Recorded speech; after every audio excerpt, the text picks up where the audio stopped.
Hey, what's up, everybody? Welcome back. This is Take It to the Hizzy, Fantasy Football, TITTH number 63. I'm your host, Jason, I think. Yeah, that's what I am, Jason. Jay, that sounds right. I got Nick and Emron Collin with me. Say what's up, guys. What's up, y'all? What's up, guys? Happy Halloween. Happy holidays. Happy holidays. We're getting real with it. Gotta get into the mood, guys. Gotta get in there. I was trying to come out tonight as a fat Thor, but my neighbors will not allow that because they are not worthy. Hammer was delivered, Molnir, to another address. Amazon says it was handed to a resident. I'm not happy about it. This was not that resident. Yeah, it wasn't me. It wasn't me. Everything else of Fat Thor was delivered perfectly fine to my address. But of course, the most awesome piece of all, like, something I might actually play with after the fact, or at least, be a nice little desk piece. It's gone. It's gone. So we got some cool masks on. Happy Halloween, guys. We got some Thursday night football on the books. Carolina Panthers hosting the Atlanta Falcons. Going to be a windy Charlotte night. How you guys feeling? How's your week going? It's going good. Kind of liking a new job. It's pretty easy. So just glad to be in the studio and talking football again. How about you, Emron? Okay, I can't do this much longer. Yeah. It's all good. It's all right. I'm set. I'm satisfied. Week's going good, right? We're going to get into it, but Monday night was tough, right? Tough man. game Monday night. Ugh. But, got to look at the bright side, still 5-2, but, excited. Got a ton of interaction the last few days from everybody giving us feedback on the articles. We see how much you guys love our bets and our picks, and definitely going to cover that today. A lot of fun stuff to go over. Yeah, really excited about it. We had some pretty good success today. Got a lot of traction on the pick articles. Guys showing up for Emron's takes and his picks this week, so we really appreciate that. Keep sharing out the videos. Keep sharing out the streams. We're going to be giving away a free hoodie tonight, so be sure to drop your favorite team into the chat. Let's talk some ball. Ask any sit or start questions. Throw anything out there you want us to cover. We're just going to dive right into it for tonight's game here. We got the Panthers hosting the Falcons. I'm seeing anywhere from 2.5, 1.5, 1 point spread here. Right now, I'm leaning at the Panthers -1. What numbers have you guys either taken, seen, favoring? What are you liking here? Go ahead, Emron. Mainly what I've been seeing on this game has been basically a pick 'em. You might see -1 or 2 depending on where you're shopping for your points. Right now I'm looking at I usually for my for when I'm assessing my stuff for my picks and looking at game lines, I usually use DraftKings. They're a good barometer. Mm-hmm. Right now at this moment we're about an hour out from the game roughly, right? A little under that. Yep. Got Panthers -1.5. Yep. And earlier in this game when I was prepping for tonight, I was looking at weather. Which you guys know can be a really big factor in this game. Looks to be a really ugly game, like a lot of rain, a lot of wind. A lot of wind, I'm hearing. Mother Nature's going to affect this game a lot. So it seems like a game that I think the Panthers are better suited for. Mm-hmm. They're going to be at home. Atlanta's a dome team, right? Every year they play at least 9 of their games inside, kind of the Saints game. So I'm going with the Panthers. I think -1.5. I think that's going to be the type of game. It's just going to be really ugly. I'm feeling the same way. What do you think, Nick? I am liking Carolina on this. They are the favorites for the money line at -123. But Atlanta just dies every way possible, and it's more heartbreaking every week. Is it? Yeah. I mean, last week was pretty heartbreaking. Like, isn't that like the first losing touchdown ever? Like, if that's what we want to call it, sure. I mean, I feel like the losing touchdown was on the defense. The defense was celebrating the touchdown. I saw that. I saw the defense go like this, and I was like, "What?" The Lions players were telling the refs, "Oh, he got in. That ball crossed the plane." Dude did it. Matt Ryan literally told Todd Gurley, "Do not run this in." What does Todd Gurley do? He runs it in. Brilliant. It was absolutely great. I love it. I don't. There's nothing wrong with it in my eyes. Yeah, I just don't think Falcon's gonna Falcon. Yeah, I just don't think they can get out of their own way this week. And I agree. Carolina, they're honestly, when we were starting the season, they were one of the teams that were like, man, they might have the first overall pick. Because they proved me wrong. Yeah, I'm eating crow over here real bad. But I got a lot of respect for Matt Rule, what he's doing with Teddy Bridgewater, and especially what they're doing without CMC. I have them in every game. I don't care who they're playing. They're going to be fighting every game. So I just think that Atlanta, they're going to figure out a way to screw it up tonight. So Carolina is going to win. That's why I'm taking Carolina. Couldn't have said it any better. I feel like Atlanta just continues to just get in their own way. They're their own worst enemy. The last go around against the Panthers beat them by 7. Julio was out, really was banged up. Tonight there's not going to be Rasul Douglas in the lineup for the Panthers. And I guess that's just my overall biggest concern. Like if I'm going to go the opposite way here, because we're all on the Panthers, right? And that's how, you get, bit in the ass. Everyone's looking one way, and then here comes in some crazy weather, like you were referencing, Emron. Some crazy things happen, a turnover in your own red zone, just nonsensical stuff, right? It can happen, completely shift the game. Coming in, I was on the over. I'm way on the under right now, according to this weather. But if, the Falcons are going to win this game, it's because Julio Jones and Calvin Ridley go absolutely nuts. And there's a little bit more upside to do that with Douglas out of the lineup tonight. But I still feel more confident in the Panthers just based on the overall product they've given us so far in 2020. Like they just look like the better football team. They're in the division. They're competing. Atlanta, yeah, they have nothing to lose.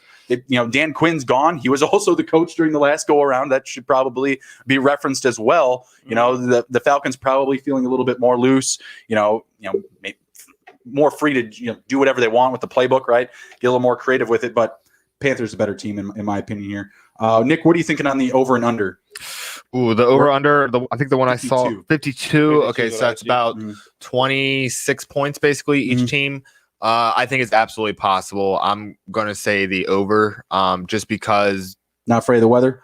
I just don't think that these defenses can stop anybody. I mean, Carolina, they can make the one more stop to actually win the game, but both defenses are pretty Swiss cheese like. So I'm going to go the over on this. Okay, I feel you. You want to run through any of the trends here? You got your. Oh yeah, I can get that up real quick. I apologize. I was just doing some Google Docs. No, you're good. The money line bet, I don't love it. I'm going to stay away from the money line tonight. You agree with that? Yeah, I think my favorite bet in this game would just be I would actually go with the under. I mean, I know like last week what burned me in my bet the one that I probably had a lock on last week was the over in the Falcons and Lions game. I was like, both teams can score and neither one likes to play defense. They both blow leads. Like this is. I was expecting more though. Yeah, I think it ended up being like 22-23. So it only combined 46. So it was under. And Atlanta was at home in that game. So with the weather, I know how they are. Matt Ryan outdoors that's a factor. No, yeah. So I got some betting trends, and they're basically all against what I just said. So I'm pretty mad. But anyway, Atlanta is 5-1 against the spread in their last 6 games against Atlanta or against Carolina, and then they're also 5-1 straight up in their last 6 games against Carolina. The total has gone under in 6 of Atlanta's last 7 games when playing on the road against Carolina, and then Carolina is 4-1 against the spread in their last 5 games, and then the total has gone under in 6 of Carolina's last 7 games when playing at home against Atlanta. Those stats are basically the same, but the trends are saying the under and that Atlanta is going to win. I think we're gonna have the anomaly. Years of a bitter past. So I think one thing we should mention, Nick, like when you in your last comment you said like Atlanta could end up winning. They haven't really gotten blown out by anybody. No, they've been in their games every game. They've been their records is some shit, but they played Seattle close, Chicago close. But they're gonna mess it up. They're gonna get in their own way. Yeah, they're gonna. But I'm saying they got to play 4 quarters, and I haven't seen them put it together. It's like all it would take is for them, for a receiver to fall down, them to get a pick, which could happen tonight. But I'm just saying, like. Take the spread. It's not, they're 1-6, right? But it's not like if you compare them to like the Jets, right, who are 0-7, 2 different teams. Like the talent's there with Atlanta, they just can't get out of their own way. Billion%. Like, I wouldn't be shocked. Until they like get out of their own way, I don't believe they'll do it. Yeah, I'm right there with you. I'm going to take the under. I like the Panthers on the spread, staying away from the money line, just because it could go either way. Falcons plus 103. You're not that far off from the negative numbers there. So I'm gonna stay away from the money line. Give me the Panthers -1. They could lose by a field goal. Yeah, well, it's gonna be a close game, but it's gonna be real bad. It's gonna be one other thing I want to mention about this game. It's just gonna be sad for me that I was able to scoop Mike Davis in a league, and I've been riding that wave. It's just gonna suck when those points go away, man. He's been a train. Matt Rule has said as much that Davis has a role when CMC comes back. So I wouldn't get too upset about that. I'm keeping him on the team, but it's just it just goes to show you, running backs. Like this guy was just bounced around. And what are you expecting from him tonight? I mean, no CMC obviously again tonight, but Atlanta. I mean, if there's a strength for them, sixth best rush defense. What are you expecting from Davis tonight? He's a dual threat though, so I think he'll get his one way or the other. So I think AP all-purpose yards. I'll go with 120 all-purpose for him, and I'll throw in a touchdown. Yeah, I was going to say let's jump into some props here because the Panthers and the Falcons, they are both top 3 for receptions and yards allowed to the running back position. So you want to fire up all of your Mike Davis tonight. You want to fire up all your Todd Gurley. I think Todd Gurley's in line for 4 to 5 catches tonight based off of what I'm seeing here in the trends. Let's go into some of the props. Matt Ryan and Teddy Bridgewater, passing yards, both going to be in the 280s. Matt Ryan, 286.5. Teddy Bridgewater at 285.5. I'm going to say the under for both of these guys. I'm going to say the over for Matt Ryan. I'm going to say the under for Teddy Bridge. With the rain, I think that Matt Rule is going to depend on Mike Davis a little bit more, probably give him a little bit more touches. But in Atlanta, they're going to be chucking the ball. Todd Gurley is going to get a touch maybe every 7 to 10 plays, and he'll probably break one for a touchdown. But I think that's how the game's going to go. So, yeah. What do you think, Imran? Yeah, I think Davis, I'm good with Gurley. Gurley's been weird. Like he was starting off kind of shaky, right? He's kind of settled into his own. That's what I was thinking about. He's got 6 or 7 touchdowns now. That's what I was thinking about. Carrying my fantasy. And I was thinking about that in my head because before the year I was not high on him, but he's another guy that's proved me wrong. And I think, I think he continues to do his job. And I mean, this week hopefully his touchdowns are needed. Yeah, I think he's going to be an important piece here. But for Matt Ryan and Bridgewater, you're taking the overs or unders on those. I'm doing with the unders. I don't have confidence in this game for anything to be a shootout. All right, passing touchdowns 1.5 for both of these guys. I'm gonna say, over for both. Yeah, I think they can both hit 2 touchdowns, but I don't think they need that yardage to hit 2 passing touchdowns. Not at all. For Bridgewater, his upside is going to be in the passing game, like I just referenced, the rushing attack for the Atlanta defense. That's the best asset they have, period, on this team. I guess their passing attack is pretty good, but it's just been very, very inconsistent. Matt Ryan, I think they're just going to need to pass a lot, so give me the 2 touchdowns for him as well. What do you guys think? I think that Teddy Bridge is going to get 2 touchdowns setting up the run with Mike Davis and, Matt Ryan. They're going to chuck the ball around. Like, they're probably going to be behind this entire game. I'm comfortable with 2. I don't think 2's a lot for either one. I don't either, especially in this game. I feel like one of them should be at 2.5, but maybe even both. Let's see. Matt Ryan and Teddy Bridgewater at 25 completions. Actually, Bridgewater 24.5. Man, these completions won't kill me. I'm gonna say under for both. I think that, again, they can still both throw 2 touchdowns, have a 20 for 28 type of game. I think that there's going to be more opportunity for the run tonight with the consistent wind issues. I think that's going to be the case. I think a lot of people are expecting a lot of passing, a lot of air yards. I don't think that's going to be the case tonight. I'll go under both. I'm going under on both. I feel like Matt Ryan could easily be at like 24 for 36 or something like that. Like easily. Yeah. So let's break into the rushing yards since we're kind of feeling there could be some more upside here. Can Brian Hill hit over 20.5? I'll take it. Yes. That's too low for me for. You could get that on a yard. Exactly. They also change Todd Gurley out like all the time. Like they always substitute him, so he's definitely going to get a touchdown. Matt Ryan 5.5. Yes, I'll take it. Yeah, one scramble. I guess you can see one play breaking down. That's not a lot. They're giving you plus money on that. Smash the like button. Take it to the Hizzy. Matt Ryan over 5.5 rushing yards. Maybe in a Falcons win if you're leaning that way. We're not, but you could be. Mike Davis 61.5. I'm going to say the under there still. Atlanta rush defense has still been pretty good. I think they mix it up with their guys. I'm going to take over because I think the volume's going to be there. I think he's going to get between 15 and 20 carries. So even if he's at 3.5, 4 yards, that would get him there. That would get him there. The volume's going to be there for him to get it. You're saying over 2, Nick? Yeah, I'm saying over 2. All right, Teddy Bridgewater 15.5. Say the over. I'm going to say under. I'm going to say over. He has more of a tendency to run. I don't know if it was he has been lately, game, but in the pocket runs out or it's collapsing around him. Well, he had to in the Bears game. Yeah. But he's not scared to get a few yards. So no, I'm going to take that. 15.5.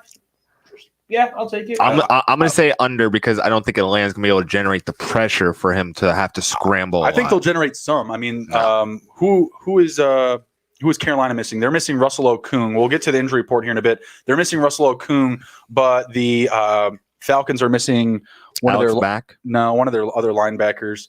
Tack McKinley. Tack McKinley, thank you. Tack McKinley's being shopped around too. Yes. Well, he's out of this game, so I didn't know he was out. Yeah, he's out of this game, but Kung is out for the line for the Wash. Part of for the me Panthers. wonders if that's He's been one of the pretty reasons good. he's out of the game.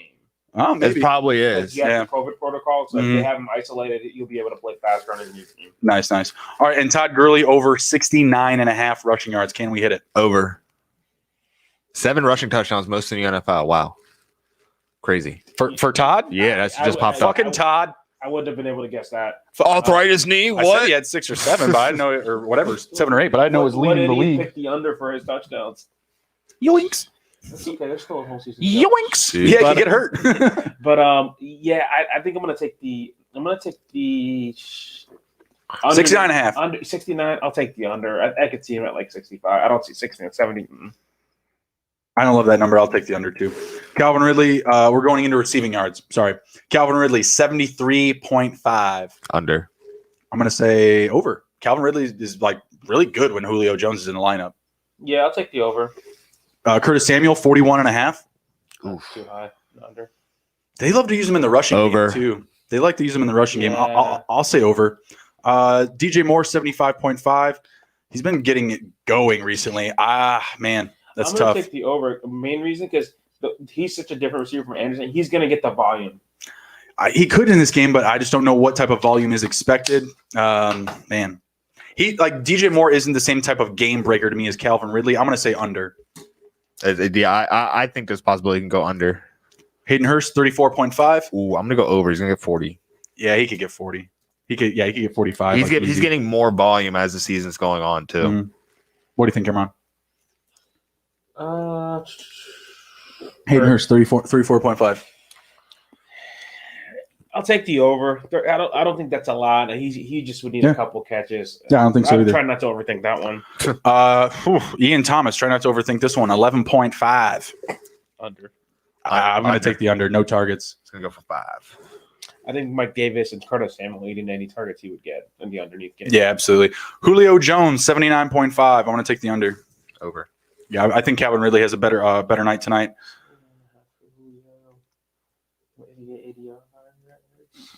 No, under. Roby Anderson, 80.5. I'm going to take the under as well. See, if you're seeing, I'm taking a lot of the unders for the big yardage because I'm trying to stay away from these big numbers tonight with this win factor. I'm going to take the over. I see a Falcons DB falling down at one point and Anderson just burning them.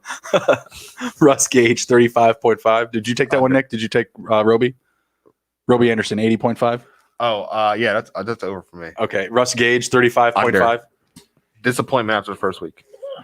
He kind of has been. I mean, they made a priority to say as much that he's active. Yeah, and so what I was telling you guys about like Ian Thomas, I think same thing for him. Whatever targets he would get, they're going to go to Hurst. Oh, I just think it would go to the run game if anything. That's why like a guy like Gage and even some of these other back end guys, they haven't been able to get going because since Quinn's been gone, a lot of Gurley, a lot of Gurley action. Yep. All right, let's move over to receptions. For Gage, I feel like he could hit that like on a play or two. He only gets like 3 or 4 catches, but I'll take the under. Receptions, Calvin Ridley, 5.5. Give me the over. Over. Under. Curtis Samuel, 3.5. Under. Over. He's gonna get 4. Yeah, he could get 4. I'll take that. DJ Moore, 5.5. I'll say the under. Over. Over. I expect him to get volume. Hayden Hurst, 3.5. Over. He's gonna get 4. I could see that. 4. What do you think, Hayden Hurst? Oh, yeah, over. Oh, yeah, for sure. For Hurst. Julio Jones, 6.5. I'll say under 6. I'm going to say under 6 because I don't think he's going to get the yards. 7. Mike Davis, 5.5. Give me the over. Oh, Under 4. Oh, okay. Over for me. Roby Anderson, 6. I'll say the over. Push. I think he's the guy tonight. I think he is too over. Russ Gage, 3.5. Under. Yeah. I'll take the over. I'll take the 4. What do you think? Old Russ Gage. Under. Todd Gurley, 2.5. Over. Yeah, I'll say over. I already mentioned it earlier about the running backs grabbing catches. You got the Thrive lineup pulled up? I can. Yep. Yeah, let's get that going. All here. right. So let me just go back and edit this so I can get to the main one. All right. So Matt Ryan, 295.5 total passing yards. 295. 295.5. Yeah, it's Under. under. I had the over. Todd Gurley, 67.5 rushing yards. Under. Over. Yeah. Todd Gurley, total rushing yards. Anytime touchdown. Anytime touchdown? Yeah. Oh, Give it yeah, to me. anytime Give it to me. touchdown. Yeah, I got it. Give it to me. Got it too. Hayden Hurst, 3.5 total receptions. I got the over. Teddy Bridgewater, 272.5 passing yards. Under. I took the over on that. Teddy Bridgewater, 2.5 total passing yards and interceptions. Give it to me. Yeah, I took it too. Yep. Mike Davis, 93.5 rushing and receiving yards. Give it to me. Took it too. Anytime touchdown rushing or receiving for Mike Davis. Give it to me. Took it too. Roby Anderson, 71.5 receiving yards. Take it to the Hizzy. I took it too. All the way. Roby Anderson, 6.5 total receptions. Over. Roby? Yeah. Yeah. Okay, I'm gonna.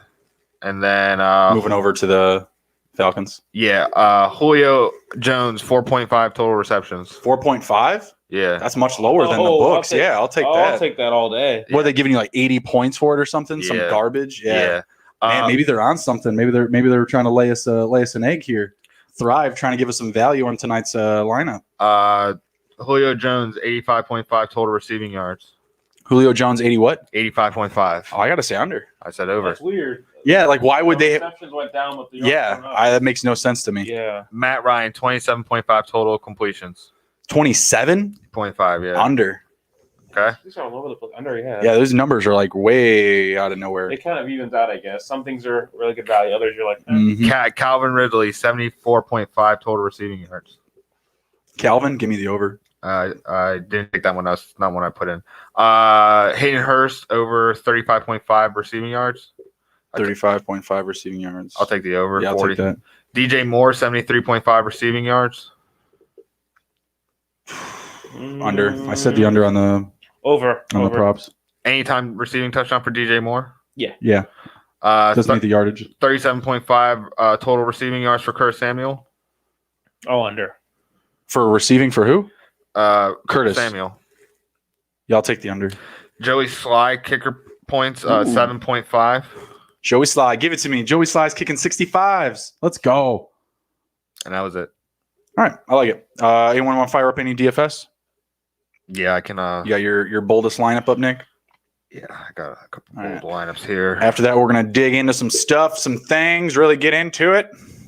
While Nick's doing that, you guys mind if I give you two props I like tonight? Yeah. For the first touchdown. Let's see what you got. First touchdown. I like Hayden Hurst at plus 1,500. Mm-hmm. I could just see a sneaky 2-yard touchdown back Sure. of the end zone. Sure. I'm gonna get a little bit crazy on the other one. Give me a safety. Give me a safety for plus $1 billion. Oh no, I don't see safety on this one, but I will go with. Let me go with Matt Ryan touching Mac's butt. nice. Let me go with Olamide Zacchaeus. Oh, you're gonna get burned. Out of here. Boo! Plus 5,000. Go away. Man. Why would you put that on this game, Emron? Jeez. Like if Olamide Zacchaeus is getting it, I mean, why can't brother Russ Gage get it? It's not that good. Oh, really? All right, my boldest lineup today. Poor Russ Gage. My boldest lineup today is Calvin Ridley as my captain, Mike Davis as a flex, Todd Gurley as a flex, Nice. Young Ho Koo. Let's go. Get it? I got him in a couple lineups. I think he's gonna burst. My old girl. Yeah, it's not the night for with all this wind, but if there's someone to do it, it's Young Ho Koo. It's Mr. Koo. It's Mr. Koo. And then I got DJ Moore and Curtis Samuel in my flex. So. What's up with Mr. Koo? I'm digging it. I'm taking it. All right. Yep. Let's see what type of money Nick can make tonight. Probably nothing. We're gonna run through the injury list here. Just taking it from the top. We got Philip Lindsay did not practice past couple of days. Did you guys see the report that he did practice and then now they're saying that he didn't? Yeah. I don't know what's up with that. He's in concussion protocol. It's nothing like He's that crazy. probably not going to play. I don't expect him. Are you guys firing up some Melvin Gordon this weekend in DFS? Oh yeah. Yeah. Good matchup for him too. Who are they playing? Chargers. That will be a good matchup And I for think him. he's a Redemption game. Revenge game. Melvin. And that's what. And like I said, he's a dual threat back, so Mhm. I think Fangio's going to feed him good. Yeah, I think so too. John Brown practicing in full for the Bills. I think he's really needed. Good to see him back. Are you guys ready to get back to the Jalen Reagor season? You guys getting ready to pick him back up and throw him back in your lineups? He looks like he's ready to go for Sunday. If you have a spot on your bench or if you're in a super deep league, I think he's worth it because, I mean, Greg Ward or Travis Fulgham, really. I mean, he's a first-round pick. They invested in him. So, and he's a different style receiver. He's speed. Travis Fulgham was a first-round pick? No, Jalen Reagor was. Oh, yeah. I was like, what? Yeah. The Fulgham came out of nowhere. Well, that's the thing is still no Ertz, right? Manny Sanders still not practicing. If Rieger's going to be in the lineup, I think there is some value here. And the Eagles are just always hurting. They're in the division. They're crawling. Especially this week, we can call it that. Against the Cowboys secondary. Yeah. I think if they're saying he's going to play, I just don't know how much. I think he's worth an ad. But I don't know if I'm ready to start him this week. I got to be really desperate. Yeah, I got to be really desperate. I guess I would not be. I mean, DFS, I take a long shot on him. Is there any other receiver you like there, Nick, this week? Ward, Fulgham? Means Cowboys. Fulgham. He's kind of like the dude there. I was kind of listening to one of the games when the Eagles were playing, and they were like, how the hell did Fulgham come out of nowhere? And they asked Carson, how'd you know about him? And he's like, I didn't know about him. Nate Sudfeld, the third-string quarterback, told me, dude, you got to really check this guy out. Popped for 175 yards and 75 yards the next game. So, those third stringers, man, they hang out and talk. So that's basically it. I'm all in on Fulgham. Sudfeld, working on that scouting career, getting after it. That's how you become a coach. Yep. Well, you got to start playing in things. You ain't getting on the field, bub. He's making millions of dollars chilling. Is he making millions? At least 1 million. I want Josh McCown's job. He makes like $18,000 a week just sitting at home. Carson Wentz watching tape. Yeah, Carson Wentz ever gets hurt, he's got a fly back. That is the sweetest gig. I want to have Chase Daniel's job because he actually goes across the entire NFL. He's trying to collect every jersey from every team. I'm like a jersey collector myself, so that's kind of like it. And then I get a front row seat. Oh, also Fitzpatrick. I get a front row seat at every game. So. Wouldn't be bad guys to do. Wouldn't be bad guys at all. Mike Thomas finally back at practice. God, I'm tired of this guy. We'll see if he can play. He's back at practice. I don't know if that means anything. If that's special. What I was gonna say. I mean, it's just so. I saw that report today. I was on my podcast because they play the Bears this week. Mm-hmm. Mike Thomas practice. I was like, really? I'm so used to him. Not practicing. I took him 5th overall in the league. I just came to terms with the fact that he was going to miss the season because he was ready to come back. Then he slapped somebody because they called him Slant Boy. Allegedly. And then he tweaked his hamstring, and then it's just 2020 is not a good year for Mike Thomas. And Sunday on game is outdoors in the cold. Does Peyton want to just say we got along this long? I don't know. Going opposite side of that, Khalil Mack has yet to practice this week. Get it together, Khalil. Not worried about that. Khalil's a beast. We'll worry about that. Get on the field, bro. Alshon Jeffrey still not available for the Eagles just yet. Tim Patrick did not practice for the Broncos. That's actually big time. He got hurt in that game. I think that played a factor for them. He had back-to-back 100-yard games. I think both of them with touchdowns as well. So he was rolling for them. Doesn't look like he's going to be available this week. I would not be interested in firing him up. Are you guys propping up a little bit more shares of Judy, Fant? Obviously, we've already talked up Gordon. Absolutely. I like this matchup for all of them this week. They've had a tough go of it the last couple of weeks with the matchups they've had. And I like them against the Chargers.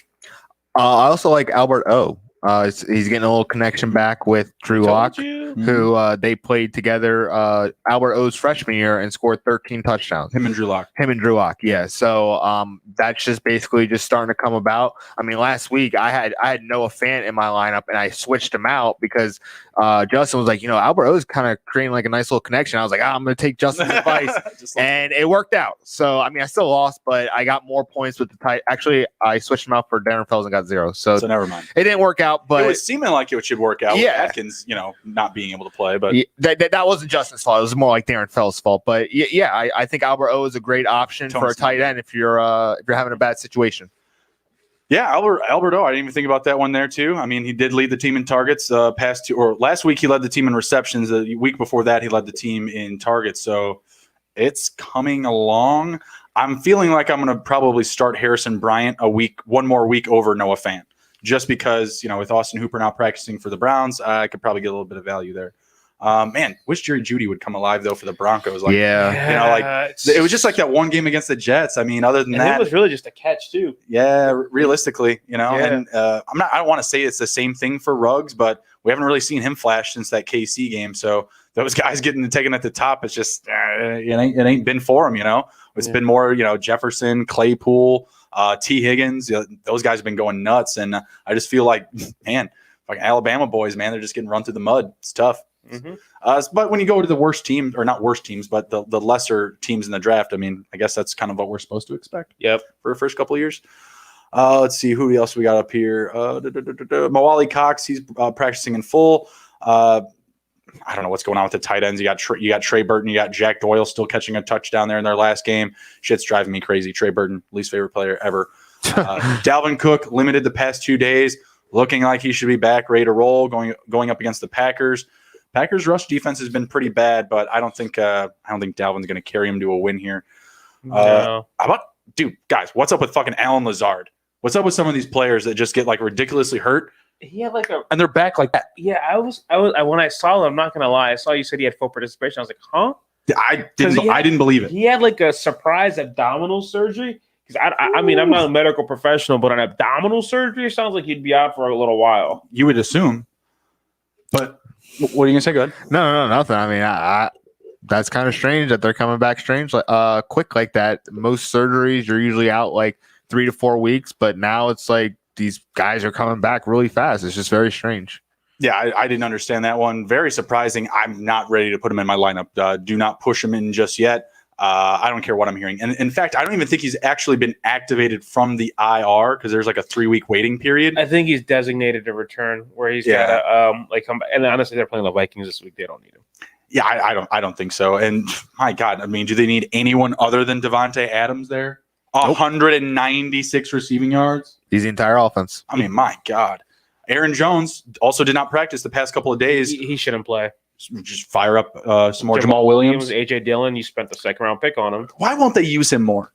Why won't they use AJ Dillon? I don't get that. I really don't understand because last week they had a good grasp on Houston. Yeah, pretty much the whole game. Right. They could have used him more. And this week, I think the same thing's going to happen. They could have definitely seen a lot more out of AJ Dillon in the third and fourth quarter in that Houston Texans matchup. I did not understand that. They should have given him a lot more run. And I would have felt, actually confident starting him if he had just gotten a little bit more production last week. But yeah, only firing up Jamal Williams there, not digging into the bag for AJ Dillon. But man, when you just look at the dude, he's an athlete, man. Like the dude is huge. And that Houston. And so I'm gonna do actually a quick look ahead for them because this kind of relates to Lazard and Jones. I think for the Vikings game, they don't need them, and also they have a short week. They play the Niners on Thursday, so I don't think you would rush Jones if Jones, bad. Sorry, guys. It's all good. Technical difficulties, guys. But I think with Jones more so than Lazard. Yeah. Like if you're got a quick game against a good team on Thursday, don't rush them back. Yeah, and I think that and their schedule's going to start to get a little bit harder as well. Yeah, it's just not necessary. I don't think they need to do that. Hold Lazard, hold Jones. They have all the pieces that they need. If the Vikings somehow pulled off a win, woohoo! Sweet. Great for the division. It's not going to happen, though. Not banking on that. Mark Ingram, as we mentioned, did not practice past couple days as well. Who are you guys leaning with here? Tough matchup up against the Steelers, one of the better teams in the league right now. Dobbins, Edwards. I feel like Dobbins is the way to get around that really strong front seven, or is it just going to be all Lamar Jackson? Well, what are we thinking? I think it's going to be more Lamar Jackson. I think Gus Edwards and J.K. Dobbins are going to filter in and out and get touches any way that they can. I mean, Gus is kind of like the inside guy. J.K. is more the outside guy. They're going to have to switch it up pretty often against the Steelers defense. It's going to be a game. I don't see the Steelers defense making as many big plays as they have been because I think that they're going to keep the ball on the ground with Lamar. Lamar's kind of, from what I've watched, it seems like he's been struggling throwing the football. It seems like they're having trouble getting the ball vertical, and they're going to have to depend on the RPO for right now. So that's kind of what I'm seeing. That's why actually your reason with Lamar kind of struggling a little bit in the passing game this year is why I actually think it's going to be Dobbins because I think he's more versatile in that game. So getting those screen passes, those dump offs, helping Lamar's confidence RPO get pitch. up. Yeah, get that. And I think that's going to help him out. And the Steelers have a really good defense, one of the best in the NFL, but you can, it's not like unstoppable. I don't think that defense really exists. The Eagles scored, I think, almost 30 on them. Titans scored almost 30 on them. So you can score on them. And I think the Ravens have a good offense, but I think there's some availability against the Steelers secondary. Oh, absolutely. But they're also very opportunistic. They are opportunistic. So Lamar cannot throw any Ducks. Any Ducks? Yeah, absolutely. They will get got. You still got Minka back there, but Minka's kind of been quiet. Yeah, kind of quiet. He did have that one touchdown to the house. One thing to keep in mind, though, I'm surprised I haven't heard from Bryce yet. He'd love him talking up the Steelers, but they have, I think, both their pass rushers, TJ Watt, the one that's actually good right now, and Bud Dupree, I think are both in the top 7 or something in sacks this year. They're nasty. They are good at every level. That is just a. They lost Dev Bush, and then Robert Spillane filled in and almost knocked Denner Connery the fuck out. That fired me up. That was a great, crazy hit. That was a ton of power, man. You come out of nowhere, like you have. Did you see him? He popped out his shoulder too in the play. Oh yeah, he got hurt. He got hurt. He got hurt. Paid the price. But he stopped them. But Derrick Henry thought about that. Hit the next day. Oh yeah, absolutely. That was a lightning strike down the middle. I was loving it. I had Spillane him an IDP spot. I believe he was done for the day. I believe that was his tackle of the day. Yeah, I think he may have grabbed like another assist or some other garbage like that. But yeah, I agree. I think that Dobbins is the way to go. The only thing I'm worried about is Edwards just stealing a fucking touchdown. That's gonna happen. It's gonna happen. Goal line poached. We saw Dobbins week 1 take care of business in the red zone, but it was against the Browns. They were just coming out of the gate. They didn't look like the same Browns that we saw weeks after. So I'm leaning towards Dobbins, but damn it, I think Edwards might be a sneaky DFS play. Might grab a touchdown. Might even grab 2. I don't know. But I could also see Lamar just ball hawking 75 rushing yards, and then these other guys just toss in like both like 18 to 25. You know what I mean? Like I could easily see that being the game plan. I'm excited for this matchup. Donnie is in the chat. What's up, Donnie? Holding it down for the Ravens. Ravens ! And I was getting into it a little bit with Donnie and the gang and Donnie's stream about the Stellars and the Ravens. I'm still feeling the Steelers this week, man. I'm sorry. They just look like the better team. The one thing I'm going to say about this game is as long as Lamar keeps the ball out of the Steelers defense's hands, the Ravens will win the game. If they start fumbling, if they start interceptions, that's how this defense beats you. They beat you by giving extra possessions to that offense that is honestly rolling with Big Ben. It looks like he has no elbow trouble at all. And then they have Chase Claypool popping, Juju's falling into a second role. And then Deontay Johnson, James Washington, Eric Ebron starting to get more volume. So you got to keep the ball out of the hands of that Steelers offense. Keep that defense on the field, make them work, and just pound them. And that's the way to do it, because if you start fumbling, start doing turnovers, that's how they win. You start letting them score points, that's how the Steelers win, because their offense kind of keeps pace with everyone else, but that defense just gives them that other level of winning that is just better than everybody, and obviously by their record. They look fit to make a deep playoff run, right? Oh, yeah, absolutely. Right? With the way their balanced defense, offense, it looks good. So we're just going to jump into that right now, since you just kind of dove into it. Sorry. Juju, Ebron, and Deontay all limited yesterday. Is Chase Claypool going off for 3 touchdowns this week, guys? Oh, man. Not 3, but 5? He's going to... They will only hold him to under 10. For the man, the myth, the legend. Yeah, it's going to be interesting. Those guys are beat up. I'm not saying they're all going to be out or anything like that, but coming in, Claypool's going to be the freshest guy. Yeah, he will be. And I think the other thing I think we talked about a couple weeks ago when Claypool broke out against the Eagles was I think from all but like 2 games, they've had a different leading receiver and a leading rusher. So I think this could be the week where it's Claypool and the other guys are just decoys.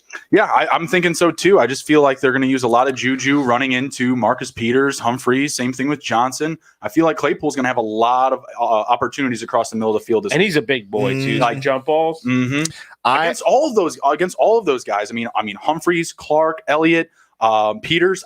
I think he's going to have his way. And Peters is a gambler. He gets a lot of turnovers, but he peaks a lot. So I would not be surprised if they catch him peaking and get him on a double move. What we're going to see from the Ravens defense, I think Patrick Queen is going to pop. I think this is going to be his coming out party to the national media.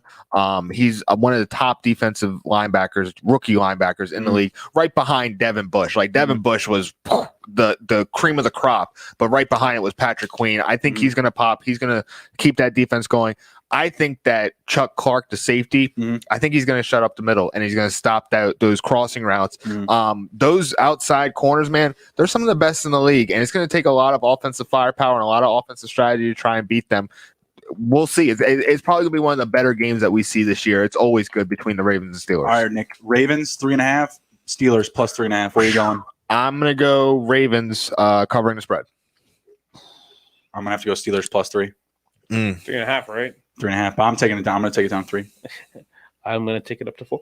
But yeah, I'm taking the Steelers, man. Like they are the only undefeated team in the NFL right now. They're just doing everything right. Like they have the quarterback, they got the weapons, they got a good defense, they have all the recipes. But we're forgetting about Dez, guys. What about Dez? He's still. It's going to take a couple weeks to get him into the lineup. Being facetious. All jokes aside, though, I think he's going to help that offense out. I think he can. I think he's going to help. I think he can, just in the sense of like, hey, let's clear some space for Marquise Brown. Like, let's get things going here for the young guy. Like, come on, something's got to help them out. Apparently, Antonio Brown is a little too rich for them. I think they might regret that. I mean, what the hell? Like, how does this league continue to let Tom Brady just get richer and richer and richer? Like, the Lev Bell move was cool and all, but if you're asking me who do I want more, Lev Bell on my team or Antonio Brown right now, I'm taking Antonio Brown. But I mean, the problem was he was a free agent, so he had his choice. I know, but he signed for the minimum with Tom Brady and company. Like, come on, like, and the Jets couldn't get a draft pick for him. Unbelievable. Well, they were trying to give him. People were trying to give him draft picks. Yeah. The Jets would be the Jets. No, don't make us better. The goddamn Jets. All right, so me and Emron are taking Steelers. You're gonna take it up to what, 5? You said 4. That's not a bad idea. It's not a bad idea. I can get minus like 130 for that. These are always field goal games. So I mean, the 3.5. Honestly, I might be okay with that. I mean, just taking an undefeated team at plus money, I'm going to feel really good about it. I think the last team that came in like that was when we had that Steelers. I'm sorry, remember the Ravens and Chiefs game? The Chiefs game, yeah. You don't put plus money on Patrick Mahomes. I thought about that the next morning. I was like, why the fuck didn't I just go all in this game? Like, really, Patrick Mahomes plus 3? Because it's still Lamar at the end of the day. Like, I mean, I admit it's not like I broke the bank on that bet, but I wasn't not going to take plus money on Patrick Mahomes, who's the best passer in the league. We got into it that night. No need to do it right now between, running back, quarterback talk between those two guys. Yeah. But anyways, let's keep rolling here. Jumped into the Steelers and the Ravens there for a little bit. So Miles Sanders also missed practice the past couple of days. Continue to prop up the value for those receivers. Are you guys still ready to roll out Boston Scott? Oh, yeah. I mean, when he's gotten his opportunities, the guy can play. He's a dual threat, so he's not as good as Sanders, but if you have him on your team, he's going to get targets, and he's going to get the ball because who else is Wentz going to throw it to? Fulgham. Yeah, he likes to throw it to Fulgham. Whether he actually does not like to throw it to Ertz. Ertz wasn't doing shit. Well, Ertz was out. Ertz is hurt, but Ertz wasn't having the season that he was supposed to be. Like there was a lot of weeks I had him in the league. It was very hurtful to see him catch for 18 yards. Like Sir Purr. Robbie Anderson's reaction to Sir Purr. You call him that? You call him Sir Purr? That's his name, man. What? But you call him that? I love that video. It's great. Yeah, that's his name, man. I call him Sir Purr. Like, man, you crazy. Joe Mixon not practicing the past couple of days. Emron, you started Giovanni Bernard this week. Are you still ready to fire him up? Yeah, kind of have to, right? Giovanni Bernard's good. Like, he's never been like he's not a good on his role. He's like he's a third down back. He's very solid. He's gonna get more touches. I mean, he can't do this on like a 16-game basis. 3-4 game stretch, I'll take it. Yeah, I'm ready to go with it. What do you think, Nick? Mixon, he's so electric and he's hurt, but Giovanni Bernard, I mean, we put him in our fantasy team and did absolutely nothing for us and killed us. We did put him in DFS this week. It was like 3 points, dude. No, it was like 15. No, it wasn't. This week? Giovanni Bernard? Yeah. Giovanni Bernard did not pop for us, and he did hurt us. So I think that with Mixon being out, I think that the ball is going to be more in Joe Burrow's hand and is going to go more vertical. I mean, he threw 60 passes in one game. I don't think that'll ever happen again, but it shows that they're it's a long way to go. Long career.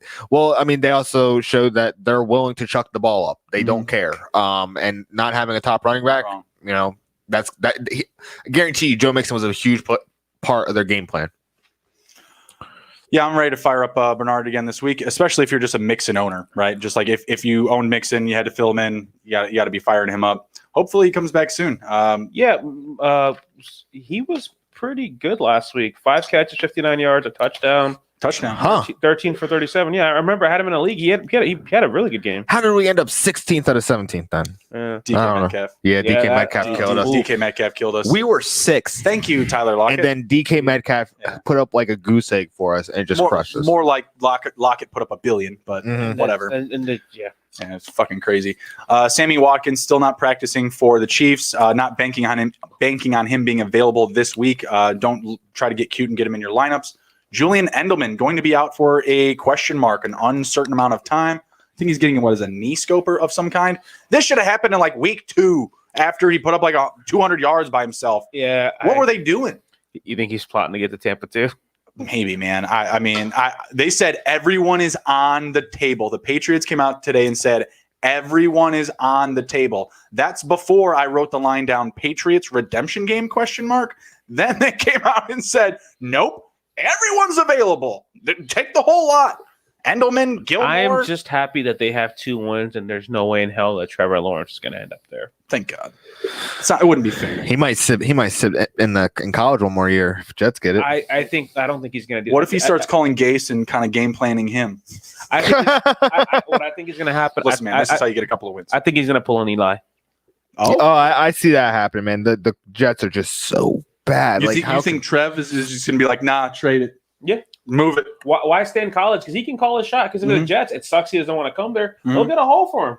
Oh, yeah. They absolutely would, but I wouldn't hate it. Like, why would you want to go to the Jets right now? Look at that roster. You're not even safe. Unless who the coach is. Because if they have a shit ton of picks and a shit ton of money. If they haven't fired Gase yet, he's going to be there for draft night. He is going to be there for draft night. Gase is there to ensure that they get 0-16. Oh, yeah, absolutely. They don't want any chance. I mean, they have the other dipshit Dowell Loggins running the offense. So, I mean, you could put either one in, honestly, and get to 0-16. Anyways, Endelman going to be out for a while. Not sure what's happening there. Maybe he's a Jet by the end of the week. I don't know. I don't think so. I don't think he makes it to Tampa either, but we'll see. Let's see what we get. Andy Dalton not practicing, still in concussion protocol for the past 2 days. He's definitely not going to play, which means Ben DiNucci. Mr. DiNucci, it's time for detention. Like a DiNucci gang. I don't know, man. I'm not pumped whatsoever. I guess we can just kind of dive into that right now. Like, what do you guys legitimately expect out of these pieces this week from the Cowboys? I'm talking Zeke, Cooper, Gallup, Lamb, Dalton, Schultz. Thank you. That was my save. That's a pretty good save, Dalton. I think that I don't know, man. I'm seeing Michael Gallup dropped, straight up in fantasy leagues, and I'm like, what? He only had value because and I think honestly people were not appreciating what Dak was doing as much as they sucked. The dude was on pace for 7,000 yards, and now like they have nothing, and it's just the other extreme. And yeah, I mean they don't have what a CeeDee Lamb had one catch for a yard. It was bad. Yeah, I mean, so I think Gallup and him both had like a catch or two. Yeah, it was not good. It's really worrisome, man. Like you would think that Zeke would be safe because all they're going to do is run, but their offensive line is dismantled as well. I mean, the sad part is like your Zekes, your Coopers, your Lambs to a lesser degree. You drafted them fairly high. What are you going to do? You probably don't have a better option. You know who I'm seeing actually pop for them? Tony Pollard. He's been getting in and getting some good yardage. You're not wrong. He's popping off the burners. He's popping off the tape for sure. Yeah. In comparison to everybody else. Even Zeke. I feel like it's one of those opportunity things. Just like, well, it's my time. And if he does it, do you think they think about Zeke then? Yeah, absolutely. There's no way they're going to move Zeke. I don't think anybody will take that contract. There's no way they'd move Zeke. Like they could if they would. So they already said like they're not going to move Michael Gallup. Michael Gallup is not on the trading block. They came out and said as much. If Michael Gallup isn't on the block, then Zeke is not. And I do think that's stupid because Michael Gallup has shown he's established in this league. You have a surplus at wide receiver. Why not make a move? And you can't pay him. Exactly. You can't re-up on this guy. You're going to want to re-up on Lamb. If I'm the GM, I want to re-up on Lamb over Gallup just based off of the small sample size that I've seen. And because he's a third receiver. Wilson's popped for you a couple times this year already. They were talking in the preseason that Gallup could be available for like a second-round pick from the Jets. That'd be a steal. If they didn't take that pick, they are stupid because that's basically a first-round pick. But they didn't, and they're not giving up on him. I feel like this is a Jerry type of thing. We have heard some stuff come out in the past few days about complaints about coaching, the lack of preparedness, the lack of organization, kind of just like the what direction are we going type of feel in the locker room. Real quick, just not to cut you off, but it kind of goes back to what you're just talking about and how we started this with Andy Dalton. What did you guys think of the fact that no player got in John Bostic's – go for it, Nick. I could definitely answer this because I played offensive line. I would have killed the guy if my quarterback, Ryan Cronset, if you're watching, what's up, man? If he got hit like that, that guy probably wouldn't have made it off the field. As an offensive lineman, me and Brian weren't friends off the field, but I did my job and protected him and made sure that he was on standing upright every time. I don't think we gave him a sack. There's no connection anywhere in that damn team. No one is there for actually to win. They're all there for the contract. You see how it's all mercenaries. It's just weird. I haven't ever seen that youth, college, professional level where something happens like that and there's not a fight. And it just didn't make any sense. And Nick, to make it worse, this is against your biggest rival. Oh, yeah. Oh yeah. And they just what the handed fuck? You one. Yep. Handed you They're one. kicking your ass and they knocked out your quarterback. They're bullying you. They're beating you up, and they're not playing for each other. They got no fight. They got no fight whatsoever. We saw it live. The most telling thing to me. I saw more of a reaction from the football team defenders than I actually did the Cowboys. Kendall Fuller was like, "Whoa, bro, why did you do that?" They reacted more significantly than I saw the Cowboys, and there wasn't any repercussions. But I think that does come from a sense of a lack of urgency from the coaching, a lack of organization as they've leaked in the media. Players are coming out saying we're having player. Should have never got that job. Yeah, but they're saying they're having player only meetings. They're saying the coaches aren't with it. They're not there. Mike McCarthy is just getting massages, collecting a paycheck. I feel like I don't know. Is Mike McCarthy there at the end of this year? And secondly, Hollywood up in the chat, Hollywood in there representing. He's saying that the Cowboys don't win another game this year. I'll ask you, when can the Cowboys win another game? They have the football team at home on the 26th of November, Thursday night game, but the next three up I don't feel confident in. I don't feel confident about the football team game either. The football team just beat the shit out of them. Well, no, I'm saying I could see that as a winnable game, but it may be the game before that too. So Philadelphia, Pittsburgh, that's the next two. I'm going to say losses. You guys agree? Yep. I'm gonna assume the next two, Vikings and football team. I could see a win in one of those two. No. Also the thing we got to see is how long is Dalton out? The season for that car, right? If DiNucci, if it's just concussion protocol, I don't expect more than a week. I really do. I don't expect more than a week. Yeah, And if that's the case, I don't expect them to ride out with DiNucci. This division is still within reach, and it will be within reach for some time. They're 2-5. The winner is 2-4-1 right now. The leader in the house is the Eagles. Two games could go by that they could lose, and they could still be in it. They could be 2-7 and still have a chance to make a run. I agree. This division at 6-10 is totally on the table. Oh yeah, I was about to say with 6-10, we're about to see a 6-10 playoff team, man. This is bad. First off, thanks, Blake, for the haircut call. Thanks. I wanted to be wearing my Thor wig tonight, but one of my neighbors decided to be not worthy and steal Mjolnir, my hammer. So fuck that neighbor. And thanks for the comment on the haircut. Jumping back to it here. I lost it. What were we talking about? The schedule for the Cowboys. The one game that I saw on the schedule when I was just peeping over at Bruni's computer is nice catch, Julio Jones. The one game where I see that they can win is Cincinnati, and it's not that Cincinnati is bad. It's just that they're not good, and it's a very young team. So I think that they can maybe sneak a win in there. But even then, I'm like that was the question on the tip of my tongue, though. Really quick, trade deadline is Tuesday, right? Can the Cowboys make a deal by then? That's it. Can the Cowboys make a deal? Whatever. Can they get another quarterback in there if DiNucci's not going to get it done? And if they get more information by say Sunday, Monday that Dalton's not going to be available for multiple weeks, do you go out and make a move for somebody? Oh yeah, Julio's going to eat tonight. He's already at 50. Oh dear God. So I was going to say, so let's say who is the mystery quarterback that can save our season? Oh, I don't know about save your season, magic, but cut out the bleeding. Fitzpatrick, Mullins. I've said Mitch. I've said Haskins. I'd like Mullins there. Save their season. I think it's Fitzpatrick. I don't think there's a savior. No. I think holy Julio putting him on roller skates. So real quick, when I say save their season, again, make a run. Wins. Make a run. Help them get the 4 wins to get the 6-10. That's what I'm saying. Yeah. So it's Fitzpatrick. I just feel like if somebody's coming in cold, that'll be him. you throw and I guess it comes down to Jerry. Do you want to make the playoffs to make some more money, or let let it blow up? Go 3-13, get a top 5 pick. Falcons trying to put one in our face here really quick. This is what they do. They're going to be up 21-0. They'll blow it. I got an answer for you. I would like to actually see Nick Mullins go there. I think Fitzmagic is a little right now I'm going to say pricey. Pricey, but also I don't think he fits the style of what they need because they have so many weapons there. I think that Nick Mullins, even though he's a backup, he still has had an incredible first 6 games. And you always see those stats where he's like compared against Patrick Mahomes. Not saying he is, but he's shown that he can complete the ball, unlike some players. There's a pulse there. Yeah, and I think that he could definitely use their weapons exactly how they want them to be used. So I think Fitzmagic could definitely manage the game, but I think that Nick Mullins would give their offense more firepower. I don't think the Dolphins are going to give Fitz up. Yeah, I don't think so either. I don't think they're not out of it themselves. Yeah, they're not. And if 2 of it, so I mean that's the one guy I think that would make a difference. I mean, I'm just looking at quarterbacks that you could realistically get.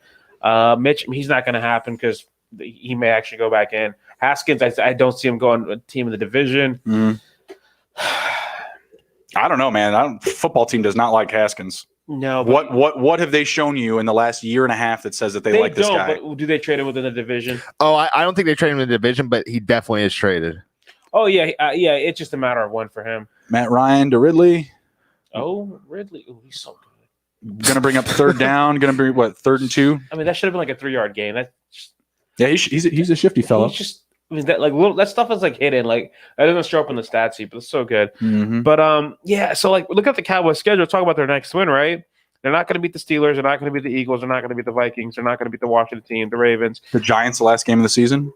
Possibly. I mean, we mentioned the Bengals briefly, but the Bengals are another one of those teams. When you compare teams with bad records, the Bengals fight. The Bengals fight hard. Like, absolutely. I don't see that happening. No, Bengals will beat the Cowboys. If anybody did to Joe Burrow, I don't think the Bengals are sitting quietly. Exactly. The Niners. Wow, run play.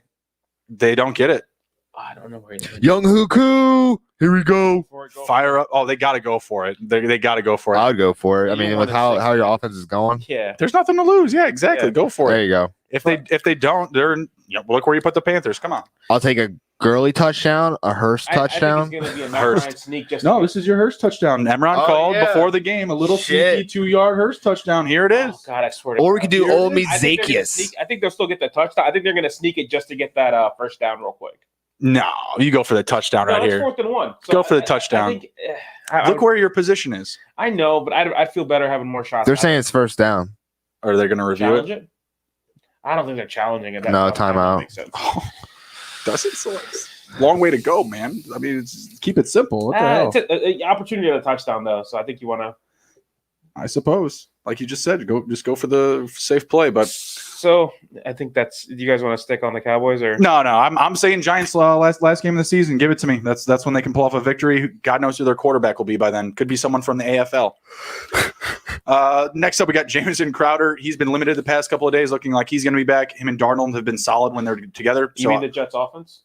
No, just Crowder. Oh no, I'm saying Crowder. He's the Jets offense. Well, sure. I won't amend that much, but yeah, sure. You're forgetting about their X factor, Braxton Berrios. Field goal. Wow. When he has more than 4. What the fuck? You called a timeout for a field goal? That is so stupid. Young Hoku. Here we go. It's a 5-yard penalty. It's not the coach. He's an interim. Interims, they got to learn. 3 points. Here we go. No, that was really dumb. If you're just gonna kick a field goal, take the 5-yard penalty. But we called the under, so we're on our way. We called it. We're on our way. Young ho. Cool. No, I'm loving it. Yeah, so Crowder's going to be available this week. If he's good to go, you want to start him for sure. As Emron alluded to, he is their offense. When he's in the lineup and Darnold is in the lineup. Dinkin. Absolutely. Oh, a quick thing I saw on Facebook today. I don't know why I'm going on Facebook, but anyway, Facebook. I saw that the Washington football team or the Sports Junkies, they do the radio before the Redskins or Washington, and they said that in a heartbeat they would trade Haskins for Darnold. I would love to see Darnold in Washington. That'd be a great. I think that would be an easy trade, though. I would do that in a second too. I like Darnold. I think he's just been in a shitty situation. He's in the wrong spot. I don't think he's great, but he's a lot better than what we've seen. Could you imagine Darnold with Sean McVay or Kyle Shanahan? Yeah. Either one. Be lighting it up. Maybe going to a Super Bowl. He'd be a bus driver, but he'd be driving that bus to the Super Bowl. I was about to say a destination like Tampa or Miami, but that's all Garoppolo did last year. Yeah, exactly. And what Goff did when he played the Patriots. He did. Exactly. I heard that Kyle Shanahan plays quarterback during practice, and John Lynch said he walked into his office and saw Kyle Shanahan watching film on him playing against the 49ers defense. And someone posted, was like, dude, this is why Jimmy sucks. Give him some snaps, coach. That was funny. Unreal. Let me show how it's done, son. Crack open the beer. Let's go. Fire it up. That's hilarious. Fire up all of Jamison Crowder as long as he's good to go. Chris Carson, Carlos Hyde. I don't feel good about either one right now. Carlos Hyde has not practiced the past couple of days, and he should have been just like the really easy supplement to Carson, who is now upgraded to a game time decision. So Carson could somehow even get into this game. I don't know. It keeps happening with Carson, man. It keeps looking like when he had the injury against Dallas, where it looked like he looks like he's dead. And he came back the next week. Yeah, it's crazy. I love Carson, man. Well, it's kind of like that Alan Lazard thing. It's just really mind-boggling. Yeah. Like, I don't understand it. Like, where is this coming from? These dudes just like, they're going home in the cryo tubes and just sleeping in there like TO for a couple of days. Like we say, wear their socks on like Antonio Brown. Oh man, that's not what to do. I don't love Carlos Hyde or Carson this week. Who do they have on the books? They got the Niners. Oh. Yeah, they got the Niners. They're going to be at home, but I'm liking DK and Tyler Lockett a lot more. This is gonna, I think this is definitely gonna be a shootout. And so fire up the receivers there. Not loving those running backs this week. Just not sure what I'm going to get out of Hyde with him being out of practice. Travis Homer is practicing, I think, on a limited basis, so that doesn't excite me either. Like, I don't know what running back is going to be most available for the Seahawks this week, so I'm staying away. No DFS. Get him out of the lineups. Really troubling for Carson because he's probably like your second or third round pick, something like that. What's going on with Rashad Penny, man? That guy was like a first round pick, and He's been on pup for useless. He's been out for a while. Okay, so if he's not there, then it's DJ Dallas that's left. And he's from Miami, and man, when I watched Miami when he was there, he was the only guy that could actually move the ball, and he was trucking guys. He can catch the ball I was very impressed with him and how he made the offense go for Miami, because Miami offense wasn't exactly good, but he definitely popped off the screen. So I think if he gets a chance, like a rhythm chance, he'll be able to show the NFL what he got. So I'm high on DJ Dallas. DFS maybe a really low bid option. I don't hate that. I would wait to see if you can see better information on Carson and where get it all trending to see what your value is going to be. Yeah, absolutely. Name to keep in the back of your head. For sure. Let's see. Godwin, we kind of already knew he's going to be out for Tampa this week. Evans is not on the injury report, but Arians has come out and said, Miller's dealing with a hip issue. Evans is dealing with an ankle issue. Everybody's banged up. So we signed Antonio. But the what happened was that the receiver went in between the two defenders, and the one defender came full speed, targeting. Yeah, right here. Bang! Oh man, you saw how his body Neil on Terrell? Is that what it was? Yeah, that's awful. Sorry, Rook. Neil Terrell's right there. Who is that? Damn, I don't know who that Sheffield. is. Sheffield. That's who it was. Dude just got cleaned up by his own bro, though. That was not cool. That is not okay. Ouch. Owie. Not cool. So we got Godwin out this week. We got Miller limited in practice. It's going to be a big week for Mike Evans, in my opinion. And it's like his going away party. Week 8. It's going to be a big booming time. Be really excited about it. Fire up Evans in your DFS. He's going to go off probably. Couple of touchdowns. Yeah, exactly. Couple touchdowns and then sell his ass. And then sell his ass Monday morning. I'm serious, because rest in peace to the Buccaneers. You're not going to know where the ball is going week in and week out. We talked on Monday about Fournette versus Rojo going forward, and dear God, we saw what we got Sunday out of that situation. We talked last Thursday. Oh yeah, Rojo should be good as long as they just feed him the ball. Yeah, no. This is going to be a fun team to play with in Madden and on Sundays for fantasy. Unless you have Brady, it's a train wreck. Yeah, that's exactly what we said on Monday. We're like, well, they got Brown. Who do you trust the most? We both said Brady. That's it. Week in and week out. That's all that you can trust. And it's so Brown upset trust, right? I mean, he upset. Yeah. So what I was going to mention, of course, they got Brown now, but Gronk finally looks like he's in playing shape. He had back-to-back decent games, 5 catches for 70 and a tutty, and then 5 for 80 and a tutty. And now this happened. So yeah, Gronk could potentially be a steady option, but man, I feel like it's going to be a lot of Antonio Brown after week 9. And Arians has said as much. Brown's ready to go week 9. Don't doubt yourself. He's going to be there. He's going to be in the lineup. I'm guessing that Godwin is probably not going to be in the lineup for a couple of weeks. No reason to rush him. Yeah, broken index finger. Like not really anything to fuck around with when you're catching balls for a living. Am I right? Yep. Yeah. Right. Are you guys willing to fire up Miller? He had a pretty good game last week. Was it 2 touchdowns? It did. If Godwin's out and he's healthy, if I don't have a better option, sure. I feel like this is the last week to do it. So if you've got Scotty Miller, this is the last week I feel like to get any like real, quality starter value out of him. What do you think, Nick? Man, it's just becoming like New England where you really just don't know. And there's really no tight end there that's, popping off the receivers. It's Gronk past couple weeks, like Emron said. But it's not like old Gronk. It's not like you can be like, oh, yeah, I'm definitely going to be like putting him in even when Antonio's coming back. No, can't. I'm kind of avoiding them like, I avoid New England's backfield.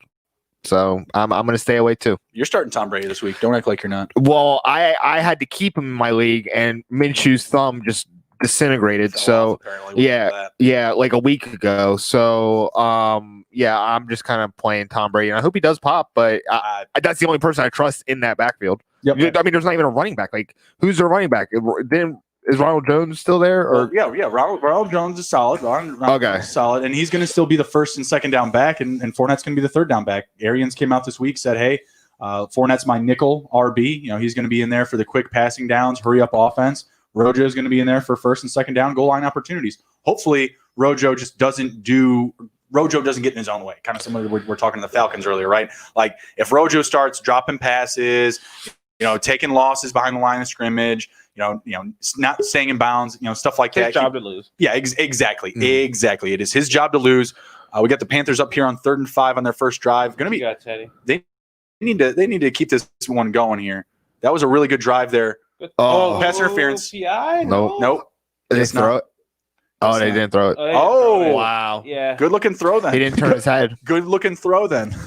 That's so hard for the defensive back, like that type of pass interference, because they're tracking the guy and the ball's in the air. They're just trying to stay on the guy, and it's just it's hard. I feel for him on that. Keep the drive moving. Let's go. Go Panthers. Let's see. Who do they have this week? Tampa Bay. Pull up on front of me. Tampa Bay. Don't they want to pop up in front of my eyes? They look. They're not on there. Does Tampa have a bye this week? Oh, they play on Monday night, the Giants. Oh, last game then. It does not have Monday Night Football on this card for some reason. I see it. It goes Thursday. That's really weird. Okay, so yeah, playing. Who'd you say?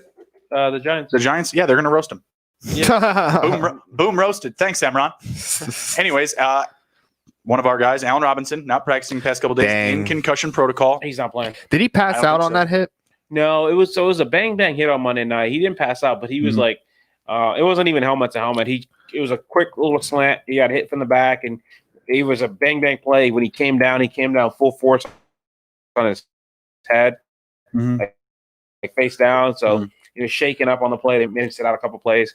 Finished the game. So if he's in protocol, usually I don't like it. It's Thursday. I mean, it's Thursday, and he hasn't practiced yet. If he's and they played on Mondays, what sucks. So everything gets pushed back a day. So I don't think he's playing. I feel not bad about it, but I don't feel great about it. Starting Darnell Mooney this week, like he has a connection with Foles. It's real. Like he's Foles' guy, but at the same time, like it doesn't blow off the charts. And the sad part is he is the guy that's trying to break it open. And like I don't know, do you guys see him? He got Ramsey, who's maybe the best corner in football, twice on double moves. Like he shook the shit out of him. He's a shifty guy, and that's a good corner to trick up like that. But they just couldn't get the ball to him because Foles couldn't get that half a second to step into a throw. So like if Robinson's not playing, like the Saints have an okay defense. It's not crazy. Like Marshall Lattimore's pretty good, but the Saints have allowed a lot of value to receivers. Fantasy so far. Teddy just had a good game against them, so like missing Robinson sucks. But hopefully, they I don't know if they know, but they drafted a tight end in the second round who's damn good. Who had an awesome catch last week. Never been cool. Yeah, Mike Davis. That was a great game. Shook him out of his jockstrap. He's just so shifty for a big dude. But so I think. Oh, he'd be a nice piece to have right now. It's been what now? This is going to look like a bear. I think it's should have them. Could have used them. Oh, right now he'd be so valuable, so helpful. But I think what you can see Sunday, Mooney, I think they're going to continue to try to get him the ball. He's just the ball's just not connecting. We might see the resurrection of my guy Ted Ginn. Fuck Ted. Anthony Miller. Anthony Miller. Yeah, I don't know, man. Anthony Miller needs a big week. Like Anthony Miller. This would be the week to do it, man. Man, I don't know. The talent's there. I don't argue it. I don't argue it. Like what is Mike this? Davis? What is this? What is this? Oh man! Lead block, Teddy. Oh, and go down. No. Took his helmet off. Don't kill anyone. No one kill anybody. You know how much respect Teddy just won? Oh yeah, that was big. The Panthers are taking a timeout to let Mike Davis put his helmet on because he's so instrumental. At least what's good. Look at that. Jeez. Teddy got him at least 7-8 yards. Yep. Block. Yep. Easy. Just right there. Got you. Just got to get in the way, brother. Do you get a fantasy point for that? Does block? not need to be sexy. No. Does not need to be sexy. Kevin Tith mentioned that he skipped a baby shower. Let's go. Just to be here. Let's do it. Get it. Oh, we got the Panthers in the red zone. They're going to score a touchdown here for you, man. I hope that's something that you might need. Let's see. We got Teddy inside handoff. Curtis Samuel. No. Oh, Curtis Samuel. Oh, man. Inside handoff to wide receiver Curtis Samuel. I actually have him in DFS. It was like 15 yards. Matt Nagy's going somewhere like, man, that was my idea. I really wish the Bears would knock off Cordell Patterson. Like, he's not that great a receiver. We try the whole running back thing has not worked out. I think he can be valuable as a receiver with screens, and like I don't mind like what the Rams are doing, like just, an end around here or there. But stop with the running back thing. Last 2 weeks, 10 carries, 14 yards. Stop it. Exactly. Stop it. It's pathetic. All right, moving on here. Allen Robinson doesn't look like he's going to be good. Devontae Freeman not practicing the past couple of days. Fire up Deion Lewis. Fire up Wayne Gallman. I mean, they're going up against Tampa. Gallman's the guy, I think. I have to start Gallman this week. I have Kenyon Drake on a bye. I have Divine Zigbo on a bye. That's how low I am. Duke Johnson on a bye, and then I got Zeke. Like, it's not great. You got any Cowboys fans in that league where you could flip Zeke for the low? Jesus Christ. Like, everyone, like, a couple weeks ago in that league was making just, like, random trades for just bad quarterbacks for, like Dan Jones for, I don't know. I'm trying to think of one of the receivers he went for. Just, like, a random receiver. I was like, two quarterback, 14 teams.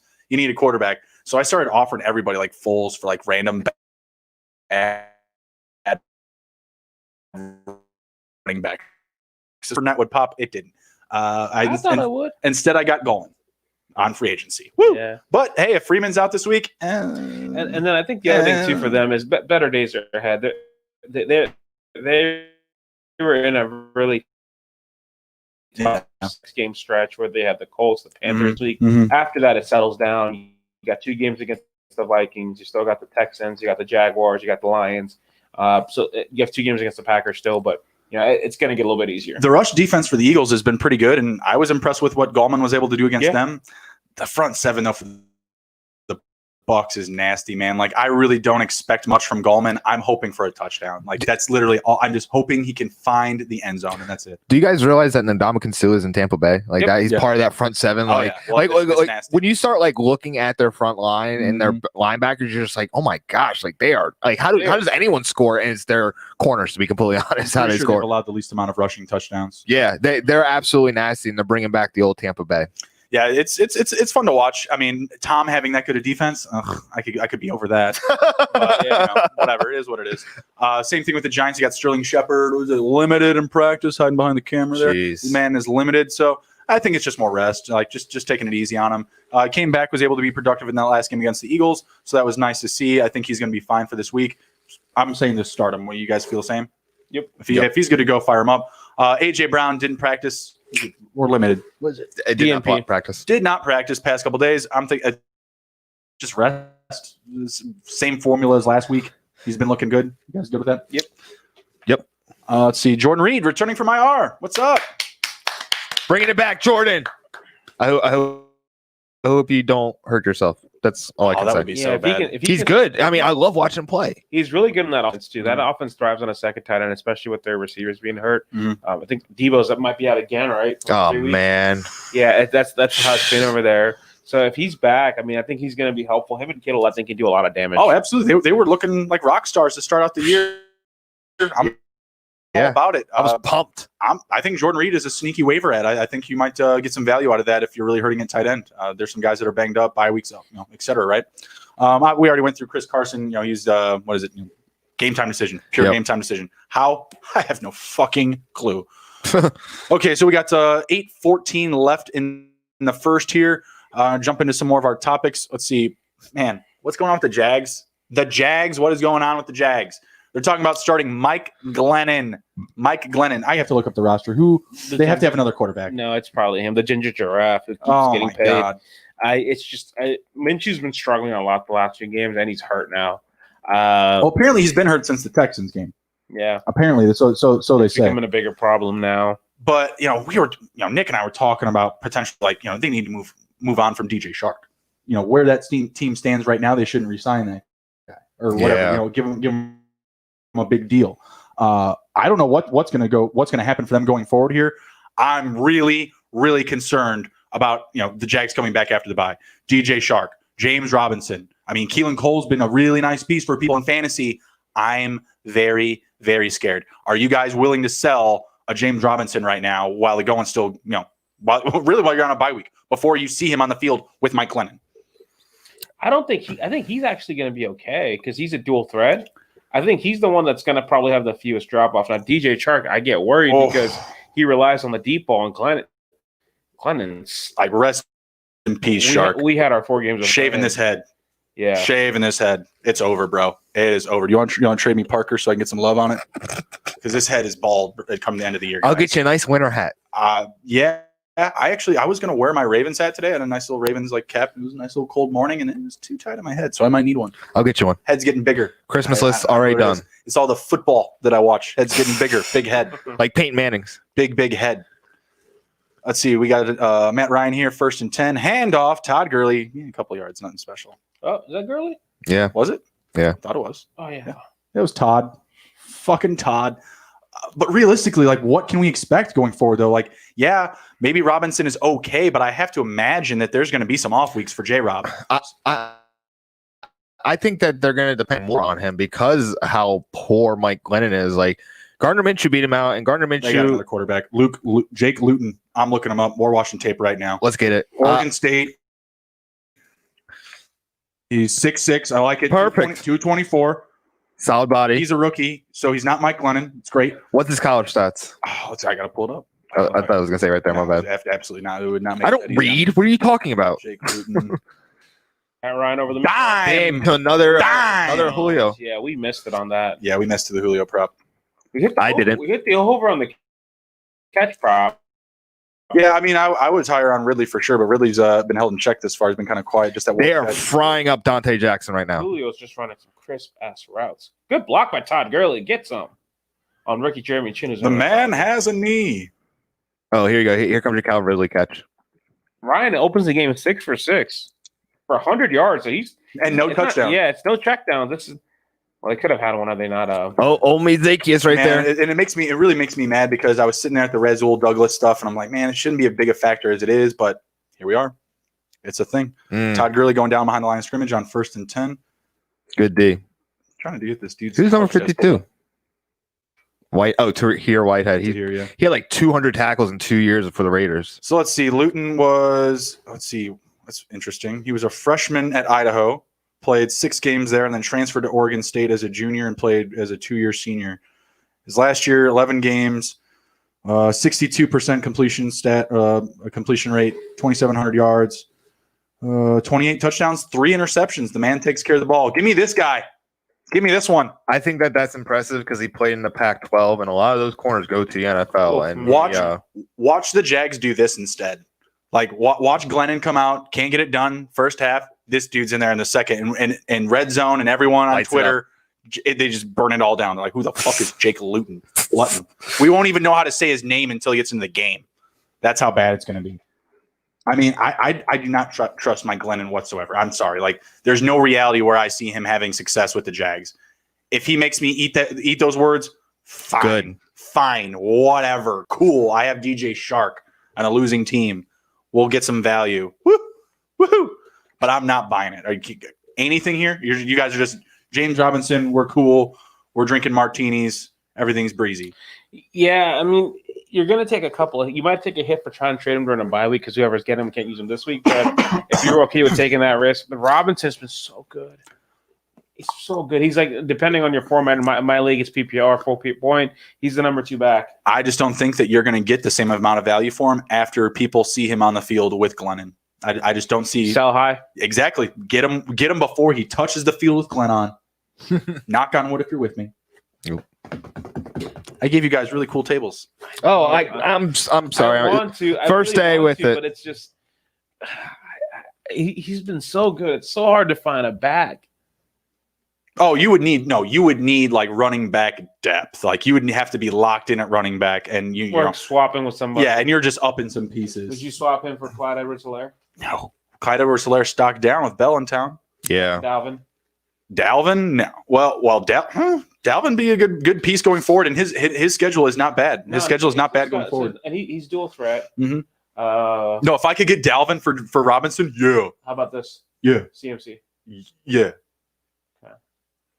No, I need something else though, like CMC in a piece, for sure. I think you're being greedy at that. No, CMC. They're not going to give him those 30 touches a game. Okay. Yeah, I would need a CMC and a receiver. Like, give me CMC and T.Y. Hilton for James Robinson. Oh, if I got that, done. I'd take Josh Jacobs. Yeah, bring him over. Zeke. Flip the green card on the table. Yeah, Zeke. Yeah, I'd take Zeke still. Yeah, Zeke. Okay. Zeke. I mean, Zeke hasn't been great. Everything we've seen has been bad. But it's kind of like our Lamar Jackson trade, right? Like Lamar Jackson is not having the same years he did last year. It's okay, but I'm buying in that he's going to jump. Turn it around. Yeah, exactly. Because I kind of need that. You know, I want a game breaker. You want a boomer? Yeah, exactly. I want a guy that can potentially put up 40 points in my lineup. I did too. Yeah, exactly. That's why I took him. Yeah, I don't really talk about trade talks because I couldn't get rid of Justin Jefferson after a 40-point game. So I just I don't talk about trades. I ride with or die with my guys. All right, fire up Jake Luton in week. What is it? 9. 17. This guy's gonna be something. Dynasty League, you're welcome. You're welcome, Dynasty owners. Jake Luton. I was gonna say, does Jake Luton get to play Ben DiNucci this year? That'd be awesome. Oh my god, man, what a game! Do they play each other? Thursday night game, perfect. Oh my god, that just smells like a Thursday night game. Jaguars and Cowboys. That would be terrible. Let's see what we got here. I got Antonio Brown gonna be ready for week 9. We kind of already talked about that.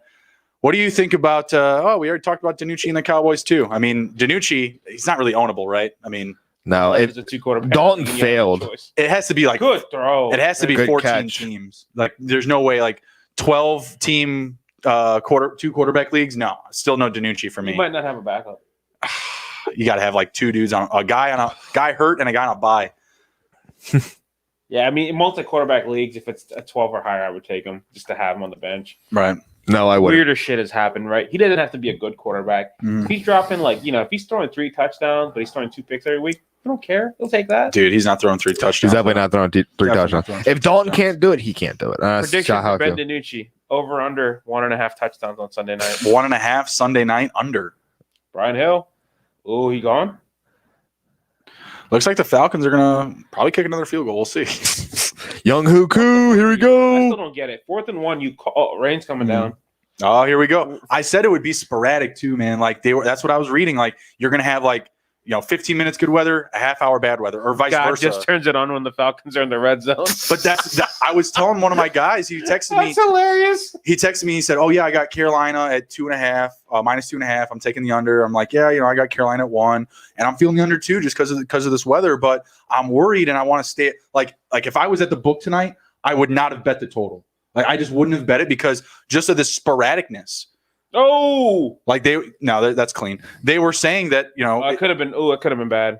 Oh, just saying like injury. That hit. Yeah, he pulled up in time. He's all right. He pulled up in time though. That was going to be a headshot. He's all right. But they were just saying like, yeah. Oh, he had Ridley. What was he doing? It's Matt Ryan, man. They get in their own way. Like I mean, oof. Yeah, Ridley was clean open. Oh, is there pressure? There's no real pressure. There's no pressure.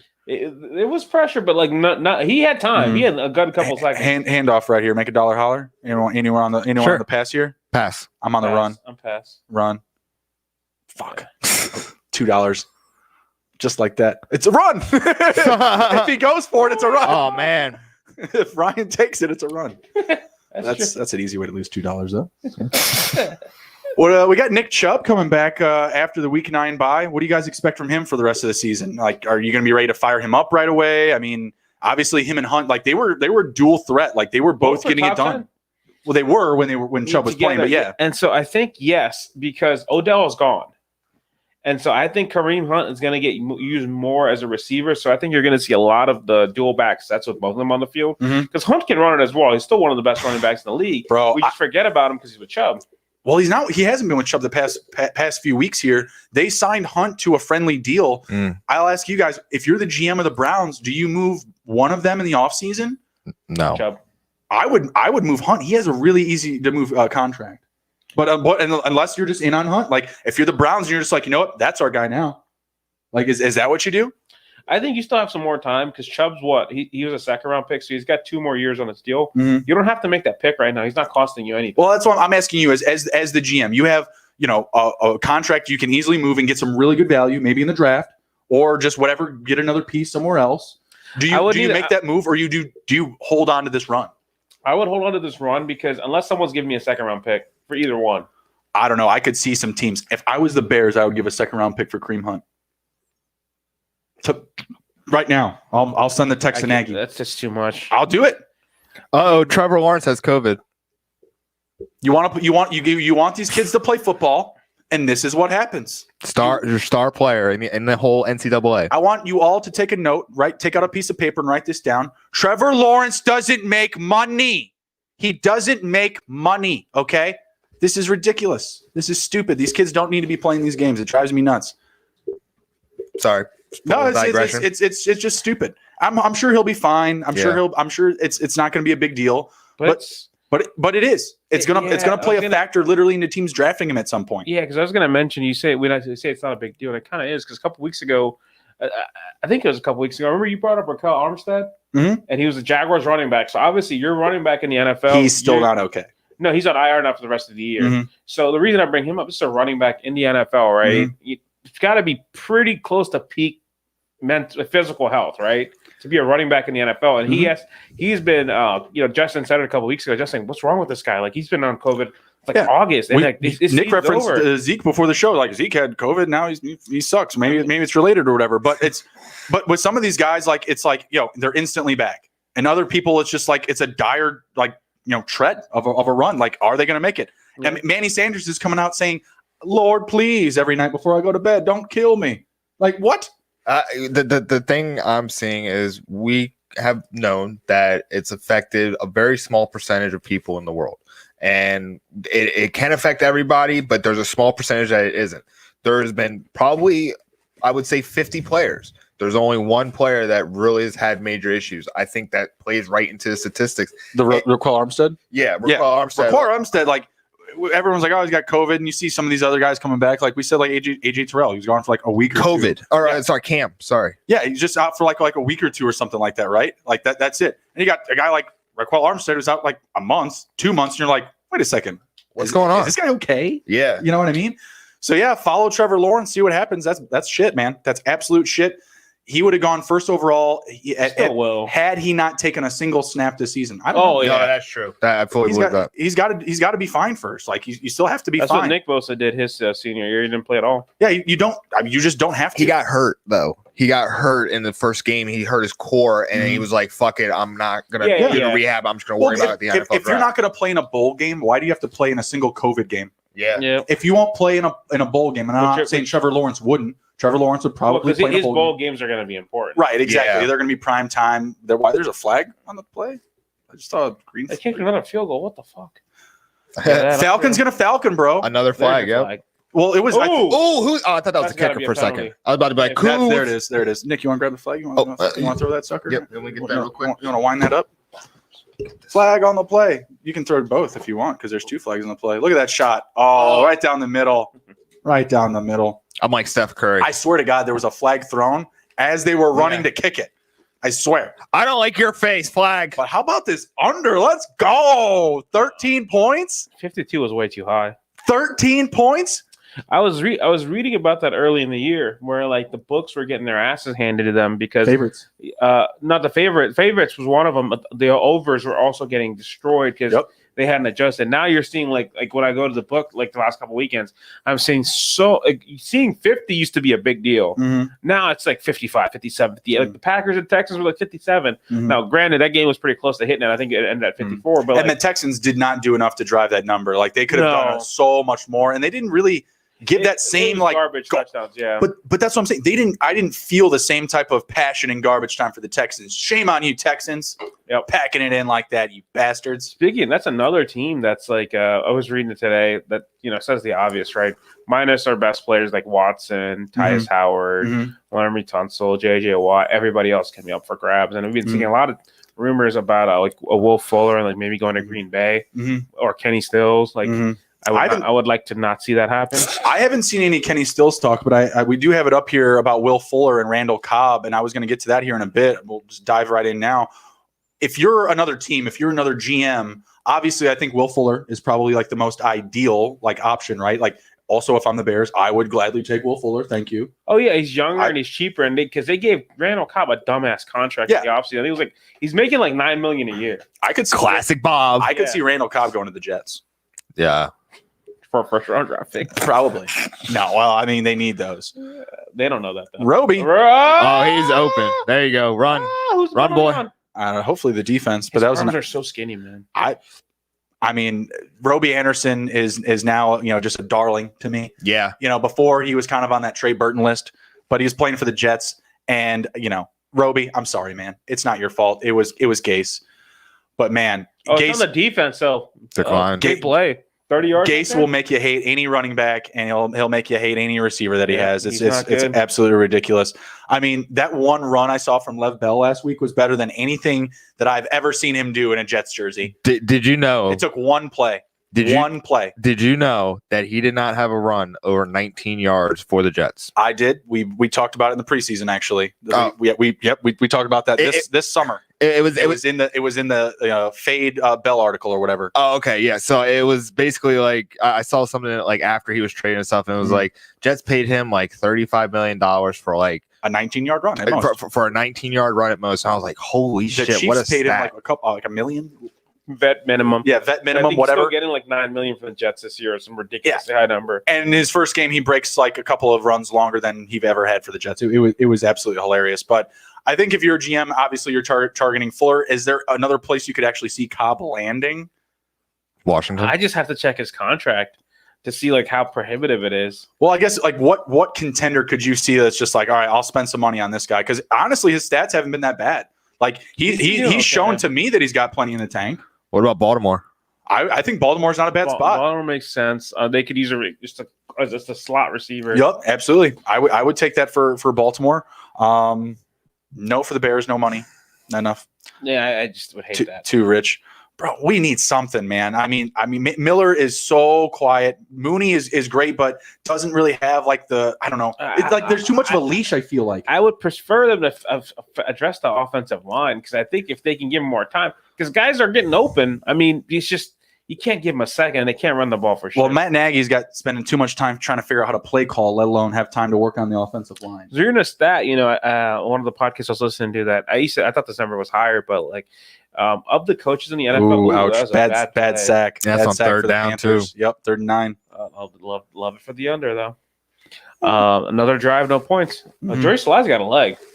Oh yeah, he almost had. What is it? He almost hit the 65-yard line. It was a 65. He hit the beam. Yeah. I got Joey Sly in a DFS too. I'll take. But this is points. The 50, bro. Like that's a 67 yards. No big deal. It's too windy. The 10 miles per hour is going towards. If it's going that way, 10 miles per hour, then yes, they would. But yeah, as we've seen, the punt team is out. They are kicking it. Look, I just need Young Hoku to get like five field goals. That'd be great. Give me part of me is wondering if we're gonna have like any trades at the deadline, though. Oh, I definitely think we are. I feel like we are. Yeah, I feel like we are. Luis J was talking asked if we were talking about the Bears game with the Rams. We pretty much did already. I mean, there's really not that much to talk there. Bears offensive line really bad. Obviously, you're going up against Aaron Donald. He was beating literally 3-on-1s. Like, obviously we have work to do there. Foles, we saw with the play calling, not having the timing. I wouldn't call it some type of harsh criticism on Nagy, but I think that Foles Allegedly, yeah. I think Foles is just being honest. Like he answered he answered the question honestly, and sometimes he's kind of a free speaker. Like he just lets it slip off of his tongue. You know what I mean? But I mean, he's like a really genuine guy, though. So I don't think he would take. I think Greasy maybe like it wasn't a shot. It wasn't a shot. Greasy was trying to get some clout. It's Brian Greasy. Yeah, fucking former Bear quarterback. Yeah, he's just trying to get some clout. He's on Monday Night Football. Just trying to get his name out there. I'm not too worried about it. I just kind of hope they go back to that offense they had the first couple of weeks with Mitch, where they were actually running the ball. It was more of a ground and pound, a simpler offense. Because what they're trying to do now, the offensive line is not built for it. And with White, I mean, their best player, James Daniels, he's already out for the year.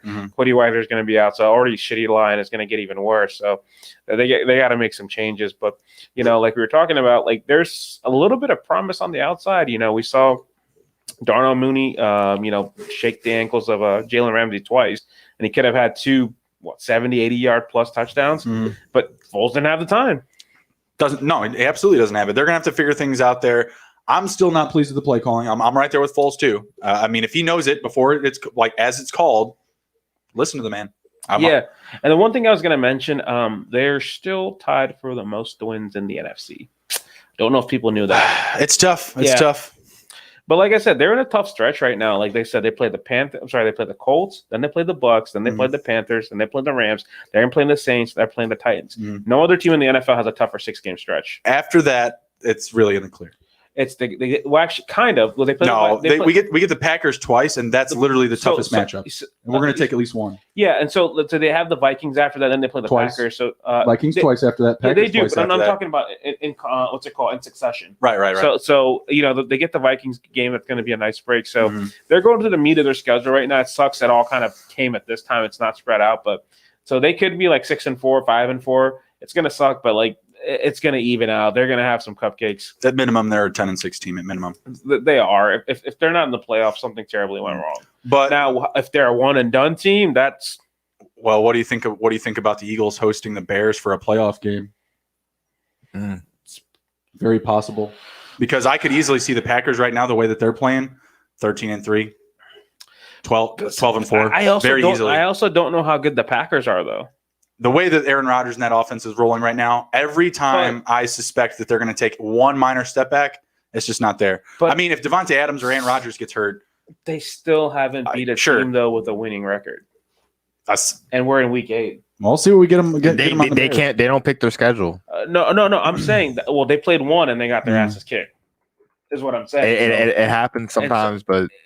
I'm not saying they lost, but I mean 38-10 versus the Bucks. I mean every other team they played was either 500 when they played or under 500. And I agree they don't pick their schedule. You can only play when you. Well, let's take a look here because I don't see these interception by Matt Ryan. You got it. Yep. Got it.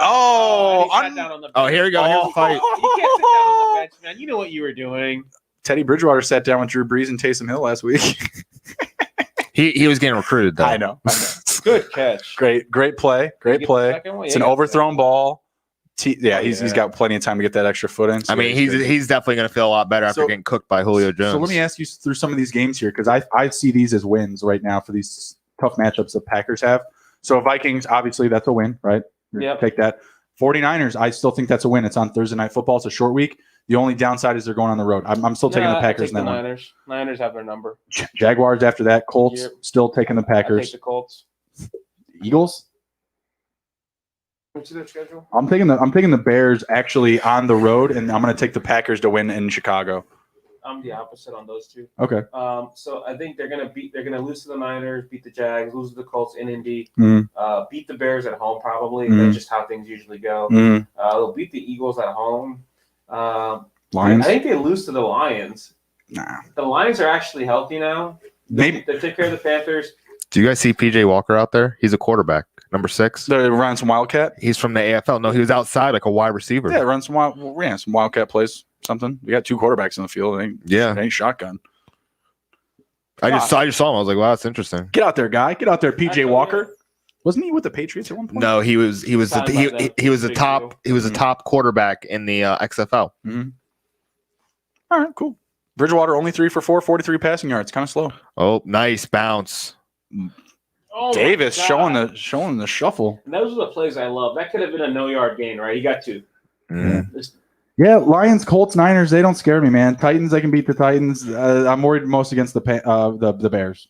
That's literally it. So you think that's the toughest game they have? The Bears, both of those 2 games are the toughest they have because that's a real defense. Like the 49ers, they've Colts on the road, though, I think you're underrating that one a little bit. maybe, but I think overrating their offense. I don't who. The Emron's overrating the Colts offense. Like, Yeah, I don't see I don't see Phillip Rivers doing much up against the Packers secondary. I think Jonathan Taylor. You're right. You're right. But if that's the same case, then the Vikings have just as likely a chance to win. Vikings' whole line's not that good though. Colts have the best of football. you ain't wrong about that. Yeah, but I mean, yeah, like they've gotten I guess. So let's say they lose your games, right? Let's say they lose those games. They already have 1 loss. So that's 2. So let's see. 3, we'll say. Well, just one of these Bears games is 3. How many losses? 4, 5 at worst. 11-5 at worst, but I don't think so. I think they're 13-3, 12-4. I think that's the case this year. Sorry. Probably. Okay, so we'll go back to your NFC projection. So and the NFC West, I think, is definitely the toughest division of football, but they're going to beat each other up. I think all those teams are probably going to go 3-3 in the division. I wouldn't doubt it. I don't doubt it. I mean, it's going to be really close. I don't see any one of them other than Seattle just like exploding off the page. Like the Rams, they have weaknesses. So does Seattle. Their defense gives up 500 a game. Yeah, but they got flicker at the 30. I love it. Touchdown. Oh! Called it. Curtis Samuel. Oh my God! Wow. Dual threat. Curtis Samuel. Come and get him. Got Curtis Samuel in their DFS. We gave you him on FOB on Monday, guys. You get him? No. We told people that. I think I did. Let's go. What's his name? Let's go. Is he your captain? No, he's not my captain. No, Or a dime. I saw that. I saw the one. I was like, DJ Moore. Yeah. It was at the 30. He was like, bro, flea flicker at the 30. That's it in there. It's usually at midfield. That rule, brother. I don't hate I do it. like what Matt Rule's doing with that. I don't. Yeah, when that happens, I'll log into FanDuel and they'll be like, "Sorry, you can't look at your lineup. It's like 5 o'clock." Like, what the hell? Yeah, Curtis Samuel just shut down Amazon too. He's like, "Get out." Yeah. Good deal. You guys are awesome. Keep up the great work. Thank you, Luigi. Thank you, man. He's a Rams fan. All right. Was it Ram Up? Rams House?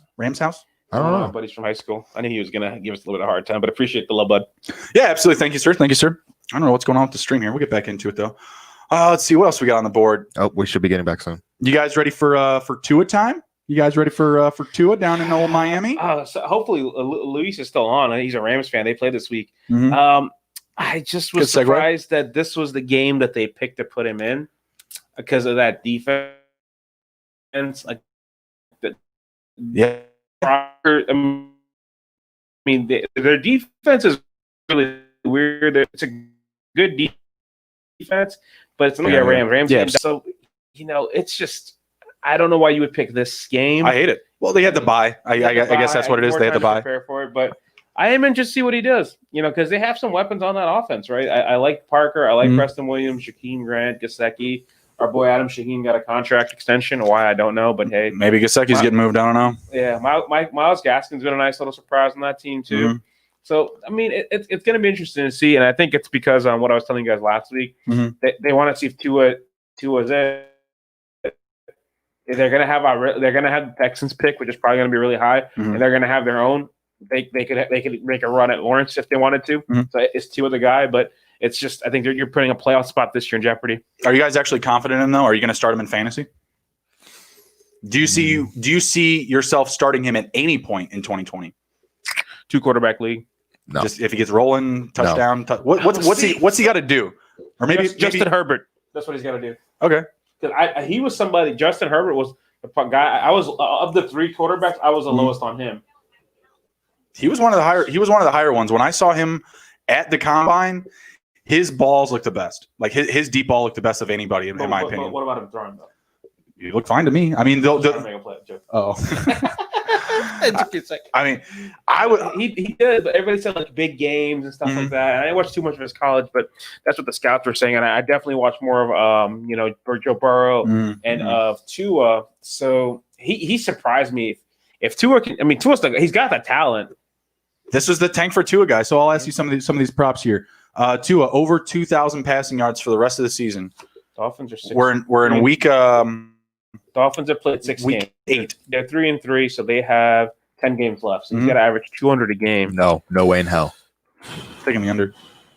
It's even money going both ways. -112 both directions. I'm taking the under there though. I'll take the over. I think for the way their offense is set up, I think you'll have 200 yards a game is not a lot. So then you would take under 2 more games for Fitzpatrick as the starter. You're saying Fitzpatrick is done. He's not coming back if he's hitting that. Yeah. See, I'm barring injury, unless it's an injury. I'm saying the other way. Like I'm saying, Tua's going to come in. It ain't happening. It ain't going to be working. They ain't going to be cooking. Now, here's the options here. Like, are they really in the tank? Right? Like, are they really second in the division and trying to tank? Like that's what I don't understand. Because if Tua doesn't give that to you, you got to put Fitzpatrick in. You can't tank at 3-3. I think they just want to see if Tua's the guy. Okay, so if they find out that he's not the guy, how long does it take for Fitzpatrick to get back into the lineup? I don't think you do. Because what's the point if you go 3-7, right? Mm-hmm. I mean. Well, they're 3-3 right now. What if they're at 6-6 after another? That's okay. So I think you would keep him because then he's got the same record Fitzpatrick did. Yeah, fair enough. Yeah, and he's a rookie. So, the ref. Oh, that's a bad fall for that ref. He'll be all right. I look like he was trying to take Brian Hill's knees out. Walk that off there, boss. Walk that off there, boss. Hey, I'm gonna take the under on the 2,000 passing yards. 11.5 passing touchdowns. Over 12 touchdowns. 12 touchdowns is what he's got to 2 hit. touchdowns a game. Not Was it even 6 2 games? touchdowns. Oh, that's a slip and a fall. Man. Yeah, not even 2, Nick. Barely. Like if he gets 1 or 2 games at 2. Get that ref in the tent. Get that ref in the tent. And he probably plays the Jets at least once, right? So there's 7 right there. No, I'll take the over. All right. What about? Was there another one? I think that was it. Good props. I'll take the under on that one too. How about first receiver for Tua's touchdown? Devontae Parker plus 340, Mike Gesicki plus 430, Myles Gaskin plus 550, Preston Williams plus 550, Isaiah Ford plus 650, Antonio Callaway making the list plus 700, Jakeem Grant plus 950, plays a lot more than Callaway. Adam Shaheen plus 1500. Give it to me. Adam Shaheen. Give it to me. Adam Shaheen plus 1500. 6'7", oaf-looking dude. Oaf-looking dude. I just see that happening. He's an ogre. He's going to end up this year with like 8 receiving touchdowns, and we're going to look at what a catch. Oh, good catch. What a Hayden catch. Hurst digging one out of the dirt. Absolute horrible throw, but good-ass catch. El Maggio with it. Jesus. Matt Breida. Oh, that's off the ground. He's controlled. He's controlled He's it. got possession of it. He controlled it. Show it to me one more time. It didn't move. He caught it. Let me see. It hits the ground in the other It does angle. hit the ground, but he didn't lose possession of it, though. Oh, they're not even going to challenge it. Yeah. Hayden Hurst almost out his prop. He's already got 29 receiving yards. Matt Breida was plus 2,000 as well. If you got to. Wow, they're challenging it. Let's see what we get. You want to throw that red flag over there, Nick? You want to throw my bad. throw that red flag? No, that's my bad for not giving it to you. Yeah. And then right down the middle. Oh yeah. Ball's on the ground, guys. You can't do that. That's a bounce still. No, but you control it. He's got control of it. You control it. Good luck with that. I think they're going to overturn that. Dollar holler? I'll make a dollar holler on that. Okay. He caught it first. Caught it. Then the ball hit the ground. Scrapes the ground. It hits the ground. It can hit the ground. It can hit the It ground. never moves. All right, we'll see what If we it get. bounces when it hits the ground, then you don't control it. But Yeah. Well, that ref just had a concussion. We'll see what we get. He's overturning it. He literally just landed on top of his head. So we'll see what we get there. I'm not banking on it. Well, let's see what we got to close it down here.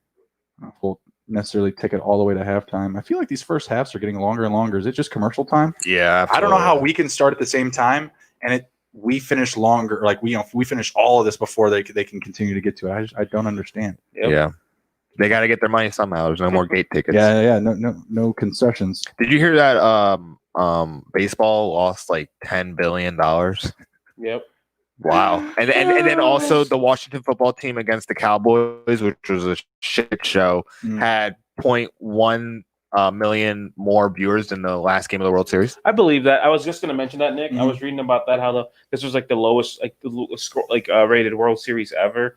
At like 9 million total average, and I think the previous low was like in 2016, which was like 12.5 million. So a significant drop. It's just you know what I think it is? Compete with baseball, or I'm sorry, with football. You know what I think it is? I also, in conjunction with competing with basketball and football, they basically shit on the World Series by not punishing the Astros. Oh yeah, and everybody's just like, True. It doesn't fucking matter anymore. True. No one cares. You can literally bang on a drum and tell them what pitch it is, and you're still not going to get anything wrong. Except, the GM was fired, the head coach was fired, and then pick's fine. that draft picks. Like, who cares about the MLB draft? Make them trade Altuve or something. Like, to me, it's player suspensions. Any player involved, you're suspended. Like, just Carlos Beltran and Alex Cora lost their jobs, but for me, it's just like, well, those were the only people involved that actually got in trouble. Like Altuve and Bregman, they had the highest percentage of bangs. Holding the shirt, like, come on. Like, come on. My other thing with baseball where I think baseball messed up is when the pandemic started, right? We were thirsting for sports for like 3 months. I remember all of us, the Last Dance phase. I was betting on baseball. Draft, I was betting on baseball. Korean baseball. but what I was going to say was, like, baseball, like, since then, I just thought they really, screwed the pooch with football, with their sport this year, because they could have owned, May and June. Yeah, so all the other sports were in trouble. It's good. But it's just, it's just, I think the problem with all these sports is, and I hope they do it, is wow. So, like, we all make fun of Thursday Night Football, but honestly, guys, I'm not trying to be like a football, like, no, Thursday Night Football is a bad product. I hate Thursday Night. It doesn't do anything positive for the NFL. Personally, I will watch Thursday Night Football over an NBA Finals game, of course, over a World Series game. I love football, and I think most of America's like that. NBA Finals is a little bit different. Obviously, we're doing a podcast, we're doing a show. If I'm sitting at home chilling by myself, I'm probably turning into that basketball game. I'm probably getting in there for sure. I think the ratings would disagree, though. I watched the ratings would. The thing was, talking about me. I watched the first 2 games of the finals because I was betting on them, and it was just so much dominance by the Lakers. It just didn't make it. It wasn't fun to watch. I didn't think the Heat were going to get a win. I was surprised they were able to. I did too. I mean, before it all started, I was like, not to get sidetracked with NBA talk, but I knew that's fine. We're wrapping it up anyways. It's all good. Yeah, I think we all knew the Lakers are going to win. Yeah, absolutely. That's why I was just like, yeah. Well, the Heat had all those injuries to start the game. That really sucks. They still got 2 games out of them, right? LeBron just didn't want it to look as easy as it was. Basically, he was just like, you know what? If I'm going to win this one, I need to kind of make it look a little bit better. I need to dress this up a little bit. So now, like, the interesting part is, right? It's just football is the only sport now. Mm-hmm. As it should be. And so they talk about the other sport, like NBA, like they should just push back their start date to like Christmas time. Mm-hmm. Like, why do you want to even compete with NFL? Like, just come later and go into the summer, because summer baseball has no competition. Well, they're talking about. Well, there's a huge proponent of players that are talking about it starting on MLK Day, which is January 18th. Okay. I think that's a better start because you think about the Lakers and the Heat; they've been doing nothing but playing basketball. Oh yeah, and every other team, like let's just say, the Sacramento Kings, they didn't even go in the bubble; they haven't been playing basketball. So they were saying that. I totally agree with that. They were saying that if they start on Christmas Day, you'll see a huge number of stars that were in the bubble take the first month of basketball. Absolutely, and I couldn't blame them. And so I think that's perfect, because my thing with sports, I'm greedy. I love sports, so I want more. Like, spread them out. And like I think Stephen A. Smith used to say that for basketball, like he's he focuses really well on the NBA. Is like they compete with football, right? From October, the end of October, until second week of February, Super Bowl's in. Just start your season later. I mean, or cut the season down, right? And like now all you're going to be going up against is baseball and hockey. And there's not too much competition. No, that's not competition at all. I think NBA is probably easily the second most popular sport. Yeah, absolutely. In America, for sure. I enjoy basketball. Oh, there we go. One. Good run. Getting down to the Panthers. Oh, he hurt his ankle. He's done. Not wrong. Ooh, hopefully it's not bad. Get up, Calvin. So the other thing that's big on this week, right? Tuesday, right? Aside from the election in this country, is the NFL trade deadline. Mm-hmm. We were just talking about the Texans. So much probably broke his foot. Noise going out. Like, is it hot air? You guys think there's going to be significant any big trades you think are going to happen, or is there going to be like minor people? I think just minor. Like, I wouldn't even consider a Will Fuller trade to the Packers like big time. No. I think it's huge for their team, but I don't think it's like people are buying newspapers. No, you know what I mean. Like, I don't think that's the case. He broke his foot. JJ Watt gets traded. I know the Texans said no, but yeah, they're not going to trade him. But I know that there's a lot of people banging on the door. I know the Saints have called. I know Seattle's called. Those would be good options. We've mentioned the Steelers before if they're all in. Adding that piece would put them over the top. Put him back with his brother. Yeah, exactly. Both of them. What do you guys would you consider on a scale of 1 to 10? Let me throw out some trades, and you guys tell me. Yeah. 10 being the most, and 1 being What do you got? AJ Green to the Packers. 6. Like I just think he'll go somewhere else. 5. I don't think he would go somewhere as nice as Green Bay.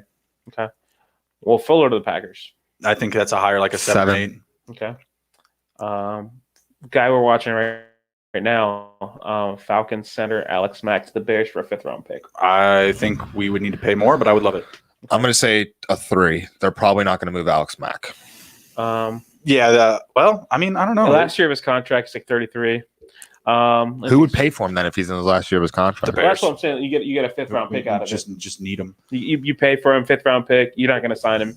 Get it now. Mm-hmm. Let me see. I'm just thinking of teams in contention. This is going to be really random, and I don't know how they're going to keep him beyond this year. But I think this would help him out. This is one I'm just pulling out of my ass. Mm-hmm. Stephon Gilmore to the Cowboys. Ooh. Anyone in that division could put them back into a contender spot for sure. I mean, They literally have no one that can cover. Yeah. What about the Eagles? I don't know if the Eagles and Patriots would line up for a trade. No, and they have Slay kind of some bad beef there. Yeah. How about this one? It's kind of interesting, and Will Fuller to the Raiders. Yeah, I mean, any receiver to the Raiders. Give me Julio. Give me AJ Green. If only the Raiders had taken a receiver in the 1st round of the draft. They did that? Yeah, they did Ruggs. I know. Okay. What the fuck are you talking Like, hopefully they throw it to him. Yeah, I mean, I think he could be up for a big. I could see Green Bay as buyers. I could see Seattle as buyers. I could see Tennessee as buyers. I think Seattle did make a move. They got Dunlap. They got a pass rush. They did. That's a good move. That's a good I move. think it's a very good move. I think that's a guy. I think there's a couple of guys in Cincinnati, Dunlap and Green, that lost some motivation. What piece do you see the Bills needing to add the most? Their defense is in shambles. Their rush defense specifically. I mean, what man? Maybe he did break his foot. Nick, he's still on that fucking knee. I saw it. He got tackled, and when his foot hit the ground, like let's just say this is his foot, it hit the ground like this, and it had full power on it, so it probably broke like his what is it called? Tibia? No, his plantar. It's plantar fish. Yeah. It's Frank. It's when it's in the middle of your foot, and it basically takes the pressure of being run over by a car to break it, and there's really nothing you can do about it. It just breaks, and you can't run. So he's been on that knee for a minute. I think it's definitely. I feel like they would have carted him though. I don't feel like he would have been able to get over there without a cart. It's not an injury where you can't walk. Okay. It's just an injury where you can't run fast. Gotcha. It's kind of like just like a small bone in here. If it breaks, you're screwed for running. Mm-hmm. Any pieces that we could see the Bills getting in on? Like I'm trying to think of like a solid pass rusher that could be. I'm trying to think of a linebacker.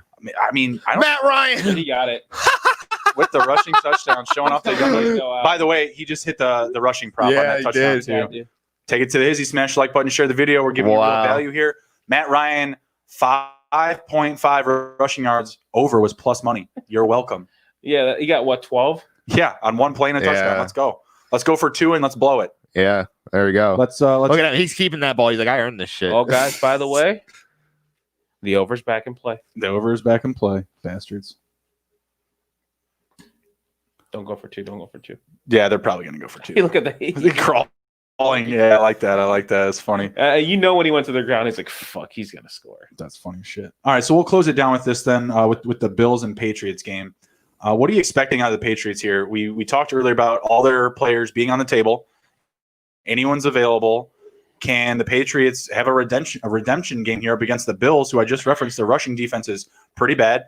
The Patriots, if we've seen any strengths from them, it's in their pass defense, which is positive against Josh Allen, who couldn't throw a touchdown up against the goddamn Jets, and their rushing attack on offense, which will be kryptonite to the Bills' rushing defense. What do you guys think?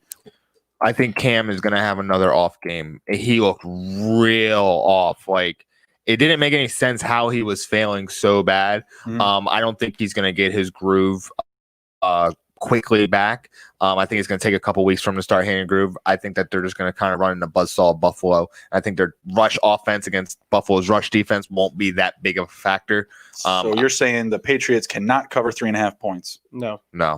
I think I was going to say this too. I'm still used to seeing the Patriots at this, unbeatable team. They're not. They've lost 3 in a row. I think it's their defense, really. Like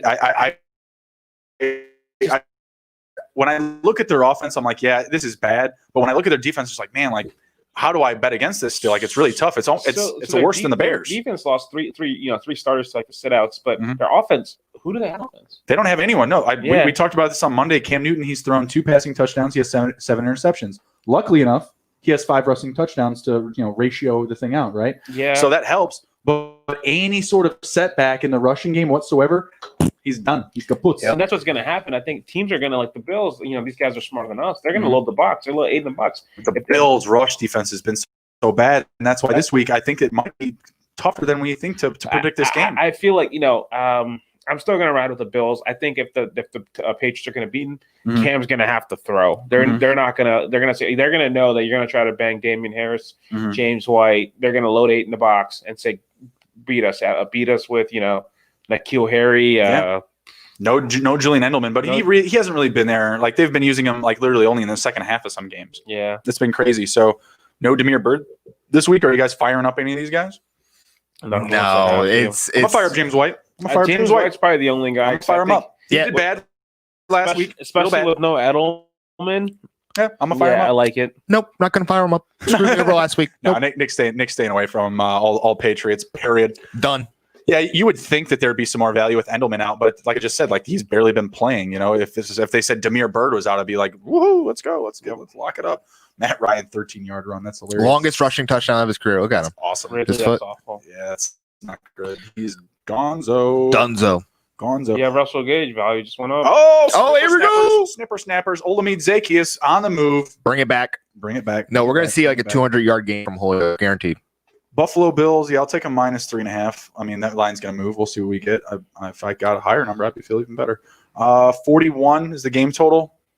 Patriots gonna do anything to make that move? I feel like I'm taking the over. I'm gonna take the under on that. 41 seems really low. It does, and when they want you to take it, don't take it. And the Bills' defense, like I said, like it's not there for me still. It's just not there for me. I'll pull up their rankings really quick before we shut it down. Just their defensive flow chart here. Let's see. This predictor has got Bills 30 to Patriots 21. Oof, what a hit. Ian Thomas going over the prop, 1 catch. That's all it took. He only had 1 catch. The Hizzy. Wow. The Bills have gone down even more. So the passing yards ranks 17th in the league. Rushing yards, this is all defense, mind you, 23rd in the league. I'm sorry. The New England rushing defense, that's their offense. Wow, the New England rushing offense is 3rd in the league. So that makes sense. Yeah. Well, I'm just saying, like that's if he comes with any sort of respectable play on that RPO this week, if he's got it together, then man, it could be tighter than we think. But yeah, Bills defense 17th up against the pass, 23rd up against the rush. It's bad. It's just bad. Their only saving grace is their passing offense, 6th in the league, and their rushing offense, 28th. 28th. It's bad. Dead even with the New England rushing defense that's ranked 27th in the league. So I'm not sure what we're going to get. I feel like it might be a little bit closer. I feel like Patriots are going to put one on our eye. All this talk.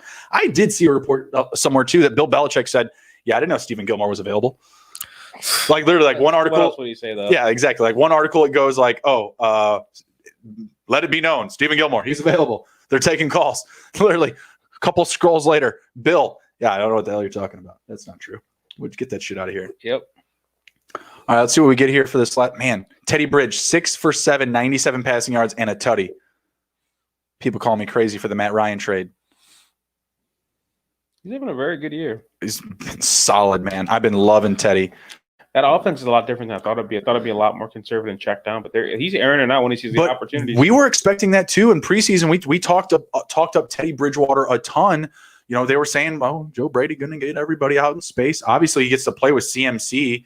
No CMC for half the year, and he's still like, I'm pumped when CMC comes back. I'm pumped about Teddy Bridge. They have a nice little offense here. They're going to be a team vying for that 7th spot. I believe it too. Their defense just needs to get a little bit more of an upside. Rasul Douglas coming back will be huge for them. I think it's just COVID related, right? I think so. Yeah. So if he can get right soon here and get back, that defense is going to get rolling again. Yeah, I'm all in on the Panthers. I'm a fan this year, which is crazy because they really lost me a lot of money last year. Bastards. Different team. Kyle Allen, just different team. No, yeah, different team altogether. Different go around this year. We'll finish this drive. We'll call this drive and we'll dip out for the night. Just because I feel like I'm feeling it. I'm feeling a Panther score. You don't here. think Curtis Samuel gets a third touchdown, right? Oh my gosh. I'll say it. He gets a third touchdown. It's like Robert Tonyan all over again. Ian Thomas. That's exactly what I thought of. Ian Thomas. That's what's When we were going to watching next. That game. That's exactly what I think is going to happen. That's funny, dude. That's I'm so salty about that day. What, Tanyan versus the Russ Gage thing? Yeah. Bro, like Tanyan hasn't even been a thing since then. Like I know, but the 1 week he was a thing. that's what I'm saying. Like you can't this shit happens all the time in the NFL. Wasn't there a game last year where Will Fuller scored like 50 fantasy points? Yeah. Oh, yeah. Will Fuller's not that guy. You know what I mean? Like it just happens sometimes. Little sprint out. Jefferson, nice catch. had a 40-point game, had 180 some odd yards. Actually, though. I don't know if it was a couple. He had like a 30-point, a 40-point game, but then he goes like in between those games, he goes for like a 4 or 5-point game. Yep. It happens. It's the NFL. It's a matchup-oriented league. I love it. Let's see what we got here. 2nd and 6 for the Panthers. Teddy Bridge, 7 for 8, 100 passing yards, 1 passing touchdown. Looking pretty good. John Reed says, what up, gentlemen? 49ers are his team. Goon up, John Reed. Good to see you in here. We're going to be shutting it down soon. I'm sure you were busy. No big deal. Did anybody know that Donnie Knox got a top fan for us? It's pretty awesome. Getting in there. I just saw it. So Getting in there. Stuff, Donnie. Got to earn your badge, earn your time, earn your keep. Before you know it, I'll be a top fan for Donnie once he figures it out. I think Donnie created a Facebook like person for his page. You got to make a page, brother.